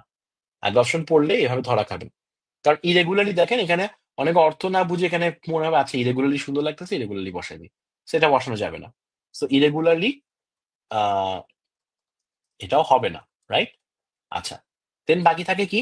প্রিক্যারিয়াসলি। এখন এই ওয়ার্ডটা যারা জানেন তারা তারা জানবেন যে এটা ওখানে হবে না। প্রিক্যারিয়াসলি মানে হচ্ছে রিস্কি, মানে প্রিক্যারিয়াস মানে রিস্কি। ধরেন আমি হচ্ছে যে একটা টেবিলের কানার মধ্যে আমার হচ্ছে যে এই একটা ঘড়িটাকে খুবই টেবিলের একটা, যেটা আমার ঘড়ি আমি দেখতে পাচ্ছি না জানি না, যাই হোক। সো একটা জিনিসকে আমি একদম টেবিলের কোণার মধ্যে অল্প করে রেখে দিলাম, মানে just একটু টোকা পড়লেই, একটু টোকা পড়লেই সে পড়ে যাবে। এই কলমটা বা এই ঘড়িটা কেমন কন্ডিশন আছে? প্রিক্যারিয়াস কন্ডিশন আছে, মানে দুলে যাবে, একটু হইলে একটা ফু দিলে উড়ে যাবে। ওকে, সো মানে একটা, মানে আমাদের ইন্টারিম গভর্নমেন্ট এখন একটু একটা প্যারার মধ্যে আছে এরকম মনে হচ্ছে আর কি, ঠিক আছে? সো এরকম যে আপনার খুব প্যারার মধ্যে যখন থাকে, যখন সে খুব রিস্কি একটা সিচুয়েশনের মধ্যে আছে, যে মানে সলিড নাই, স্ট্রং নাই, স্ট্রং না, এটা হচ্ছে প্রিক্যারিয়াস কন্ডিশন। তো প্রিক্যারিয়াসলি মানে হচ্ছে রিস্কি। ওকে, সো রিস্কি কি এখানে হবে? যেখানে রিস্কের কিছু আছে, এখানে কেউ কি এখানে বলছে যে you not know you are over the hidden sea, then আপনি মরে যাচ্ছেন? এটা কি বলা হয়েছে এখানে? তাহলে রিস্কি কেন হবে? তাহলে প্রিক্যারিয়াসলি কেন হবে না? ফাইনালি, রিলেন্টলেসলি। রিলেন্টলেসলি মানে হচ্ছে অক্লান্ত ভাবে। এখানে অক্লান্ত মানে অক্লান্ত পরিশ্রম মানে তো বুঝছেন, অক্লান্ত ভাবে রিলেন্টলেসলি, এখানে কি রিলেন্টলেসলি কিছু আসতেছে?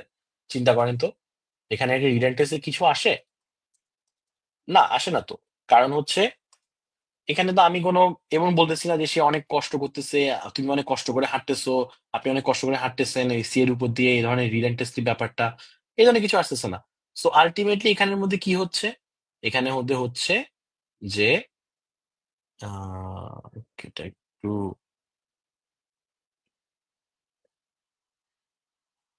এখানের মধ্যে যেটা হচ্ছে, টু ওয়েট, এটাকে একটু, ও ইয়েস, এখন ছোট হবে।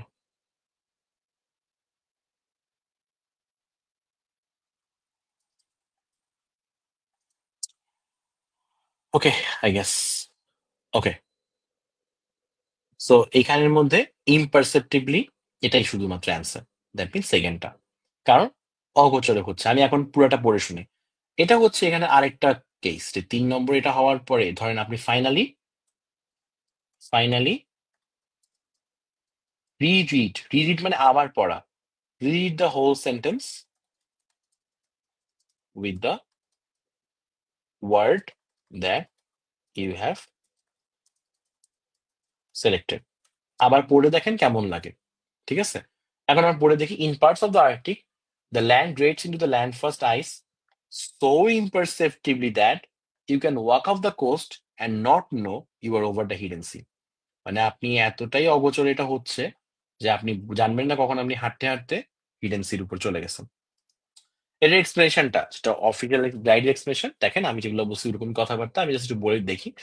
The word that fills the blank has to characterize how the land grades into the ice in a way that explains how you can walk off the coast and over the sea without knowing it. আমি একটু আগে মাত্র বললাম না যে এমন একটা word বসবে, এটা বাংলাটা হচ্ছে এটা, এমন একটা ওয়ার্ড বসবে যেটা এই জিনিসটা, এই কারণটা আপনাকে দেখাবে যে কিভাবে ল্যান্ডটা আইসে গ্রেড হয়ে যাচ্ছে, মানে আইসে পরিণত হচ্ছে এমন ভাবে, দ্যাট এক্সপ্লেইনস মানে এটা এভাবে এটা এক্সপ্লেন করবে যে আপনি কিভাবে কোস্টের মধ্যে হাঁটতেছেন, জানতেছেন না, মানে হাঁটতেছেন বা জানতেছেন না, এই জিনিসটাকে এক্সপ্লেন করবে। এরকম একটা ওয়ার্ড লাগবে। উল্টাপাল্টা ওয়ার্ড হইলে তো ওই জিনিসটা হবে না, ওই সেন্টেন্সটা তো মেক সেন্স করবে না। তো the word that does that is imperceptibly. If the land grace imperceptibly মানে বোঝাই যাচ্ছে না এরকম ভাবে, into the ice you might well not know that you had লেভ দ্য ল্যান্ড, কখন আপনি ল্যান্ড ছেড়ে সি এর আন্ডারে চলে গেছেন আপনি জানবেন না। তো describing the shift from land to ice as permanent, irregular, precarious, relentless, যেগুলো চারটা বলছি, ওগুলো কোনোটাই আমাকে এই মিনিংটা দিবে না। তো আপনাকে যদি ওই মিনিংটা না দেয় তাহলে দুটো অ্যান্সার হবে না। So that's it, that's why অ্যান্সারটা হচ্ছে ইমপারসেপ্টিভলি। তো আমি এখন আবার, ওকে, সো, ও আমি তো এখন হাইড করি নাই। ওকে, সো এই তো, হ্যাঁ কামরুজ্জামান ভাই থ্যাংক ইউ, বলছিলেন অ্যান্সার ধারণ করা ইমপারসেপ্টিভলি, মানে হচ্ছে যে মানে পারসেপ্ট করা মানে ধারণ করা, আর ইমপারসেপ্টিভলি মানে হচ্ছে আপনার যে আপনি মানে ধরতে পারতেছেন না এরকম আর কি। ওকে, একটা আইএম দিয়ে একটা অ্যান্টোনিম বানাই ফেলছে এটাকে। সো আচ্ছা, আপনি আবার কোয়েশ্চেন করছেন, আই থিঙ্ক এটাই আমাদের লাস্ট কোয়েশ্চেন, এন্ড আজকে আমি তাহলে বাকিগুলো দেখাবো না, যেহেতু আজকে ইন্ট্রোডাকশন ছিল। আই থিঙ্ক নিতে পারবেন না আপনারা এত কিছু একসাথে একই দিনে। সো এই কোয়েশ্চেনের রিলেটেড কোনো কোয়েশ্চেন থাকলে প্লিজ একটু আমাকে কাইন্ডলি বলবেন। আমি মিনওয়াইল এটা একটু বলি। আহ হ্যাঁ, একজন কোয়েশ্চেন করছে এইগুলো কি টেক্সট বুকে পাবে? ইয়েস ইয়েস, এটা ইটিএস এর official guide to the GRE বইয়ের। আমি আপনাদেরকে কোয়েশ্চেন পেজ নাম্বারও বলতে পারি। 48, 49 পেজে, 49 আর কি, 49 নম্বর পেজে পেয়ে যাবেন, 49 বা 50 পেজের দিকে পেয়ে যাবেন। ঠিক আছে, ওকে। সো আচ্ছা, এবার আবার কামরুজ্জামান ভাই একজন লিখছেন যে ভাই, how many resources required for full funded scholarship in USA right now and beginner? আচ্ছা, ফুল ফান্ডেড মানে এটা কিন্তু জাস্ট আপনার জিআরই স্কোরের উপর ডিপেন্ড করা হবে না, GRE score is just one of the criteria যেটা বললাম। মানে রিসোর্সেস বলতে কি আপনি শুধুমাত্র জিআরির জন্য বলছেন?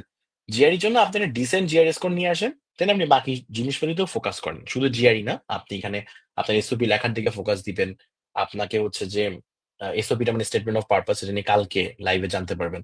তারপরে হচ্ছে আপনার একটা ডিসেন্ট আইএলটিএস স্কোর তো লাগবে। আইএলটিএস আপনি মোটামুটি 7+ হলে হবে, এনাফ, সমস্যা নাই, 7 ও 7.5।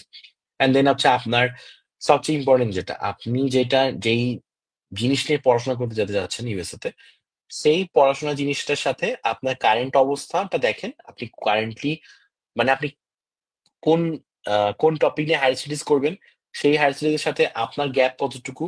দেন আপনাকে তো প্রফেসরকে কনভিন্স করতে হবে, রাইট? এখানে প্রফেসর ইমেইলিং এরও একটা ব্যাপার আছে। আপনাকে প্রফেসরকে কনভিন্স করতে হবে যে আমি যে নেন, নেন, আমাকে নেন। আমি ভালো, আমি ভালো। এরকম আরকি আপনাকে কনভিন্স করতে হবে। কিভাবে কনভিন্স করবেন ভালো, ভালো বলে? আপনি দেখাবেন যে দেখেন আপনি যে কাজটা করতেছেন সেই কাজটা আমি করতেছি। তো আমি আসলে আপনি কোন ব্যাকগ্রাউন্ড থেকে আ পড়াশোনা করছেন সেটা বললে হয়তো আমি আরেকটু পার্সোনালাইজড ওয়েতে বলতে পারতাম। বাট সমস্যা নেই। এটা যে ইন জেনারেল ব্যাপারটা হচ্ছে এরকম। সো এইরকম এটা হচ্ছে রিসোর্সেস। আপনি জাস্ট জিআরইর জন্য আপনি ডিসেন্ডেন্স করে থাকেন। আপনি জাস্ট জিআরই তে ভার্বালটা শিখেন। ওকে? এটা just one part of your application process. Okay? এমন না যে আপনি জিআরই অনেক ভালো করছেন মানে আপনাকে ইউনিভার্সিটি নিয়ে যাবে। আপনি খুব ভালো ইয়াতে থাকবেন। মানে আমি যেটা বলতেছি, খুব ভালো হচ্ছে যে আপনি আম উপরের দিকে থাকবেন প্রোফাইলে। But that's not your only thing. যেমন আপনার সিজিপিএ যদি এখন আপনি যখন টপার হয়ে গেছেন, আপনি 4 এ 4 পাইতেছেন। সিজিপিএ আপনার একদম অনেক high. That doesn't even then it doesn't guarantee your success, right? এটা কি গ্যারান্টি করতে পারে? না। কারণ আপনি 4 এ 4 পাইছেন ঠিক আছে। বাট আপনাকে তো আপনার মতো করে প্রফেসরদেরকে ফাইন্ড করতে হবে। আপনার মতো প্রফেসরদেরকে পটাইতে হবে। তাদেরকে গিয়ে দেখাইতে হবে যে দেখেন আমি এই কাজ করব, সেই কাজ করব। এরকম। আচ্ছা, finance and banking A, right আপনি? ফাইন্যান্স এন্ড ব্যাংকিং এ হইলে আপনি আসলে সিজিপিএ টা একটু ভালো করেন। আর ভালো যে ফাইন্যান্স থেকে আসছেন, ফাইন্যান্স এর মানে ইন জেনারেল বিজনেস লাইনের স্কলারশিপ বেশ কম। মানে সায়েন্স এর স্টেম এর মতো না। বাট মার্কেটিং এ যেমন আবার বেশ কম টাইপের। বাট ফাইন্যান্স এরকম না। বিকজ ইউজুয়ালি হচ্ছে যে ওরা কোয়ান্টের ব্যাপার-স্যাপারে খুব ইয়া। তো আপনি একটু ফাইন্যান্স এর আ আপনি যদি পিএইচডি করেন তাহলে এক ব্যাপার। আর যদি মাস্টার্স করেন তাহলে আরেকটা ব্যাপার। যদি পিএইচডি করেন তাহলে হচ্ছে আপনি যেটা করতে পারেন সেটা হচ্ছে একটু ফাইন্যান্স এ কোনো একটা জার্নাল-টার্নাল মানে পেপার-টেপার বের করার ট্রাই করেন। কারণ অনেকেই এরকম পেপার করে। হ্যাঁ? তো যখন আইবিএ তে ছিলাম তখন দেখতাম যে এরকম অনেকেই পেপার করতেছে যারা মানে ফাইন্যান্স রিলেটেড জিনিস যেতে চাচ্ছে। সো আপনাকে এরকম রিসার্চ এর টুকটাক এক্সপেরিয়েন্স ও থাকা লাগবে। আর আপনি একটু ফোকাসটা বেশি দিবেন কোয়ান্টে। প্লিজ কোয়ান্টে ফোকাস দিবেন বেশি। হ্যাঁ? আপনি। এই যে কামরুজ্জামান ভাই আপনি যিনি বললেন, আপনার ফাইন্যান্স যেহেতু আপনি কোয়ান্টে ফোকাসটা বেশি দেন। যদি ম্যাথ অলরেডি ভালো থাকেন চেষ্টা করবেন 165 প্লাস নিয়ে আসতে। আর ভার্বালে হচ্ছে আপনি 150 এর উপরে নিয়ে আসেন, সমস্যা নেই। আর কোয়ান্টে 165 খুব জোস একটা স্কোর হয়ে যাবে। ঠিক আছে? আর দেন আপনি এরকম। আই গেস আপনি অ্যান্সার পাইছেন মোটামুটি।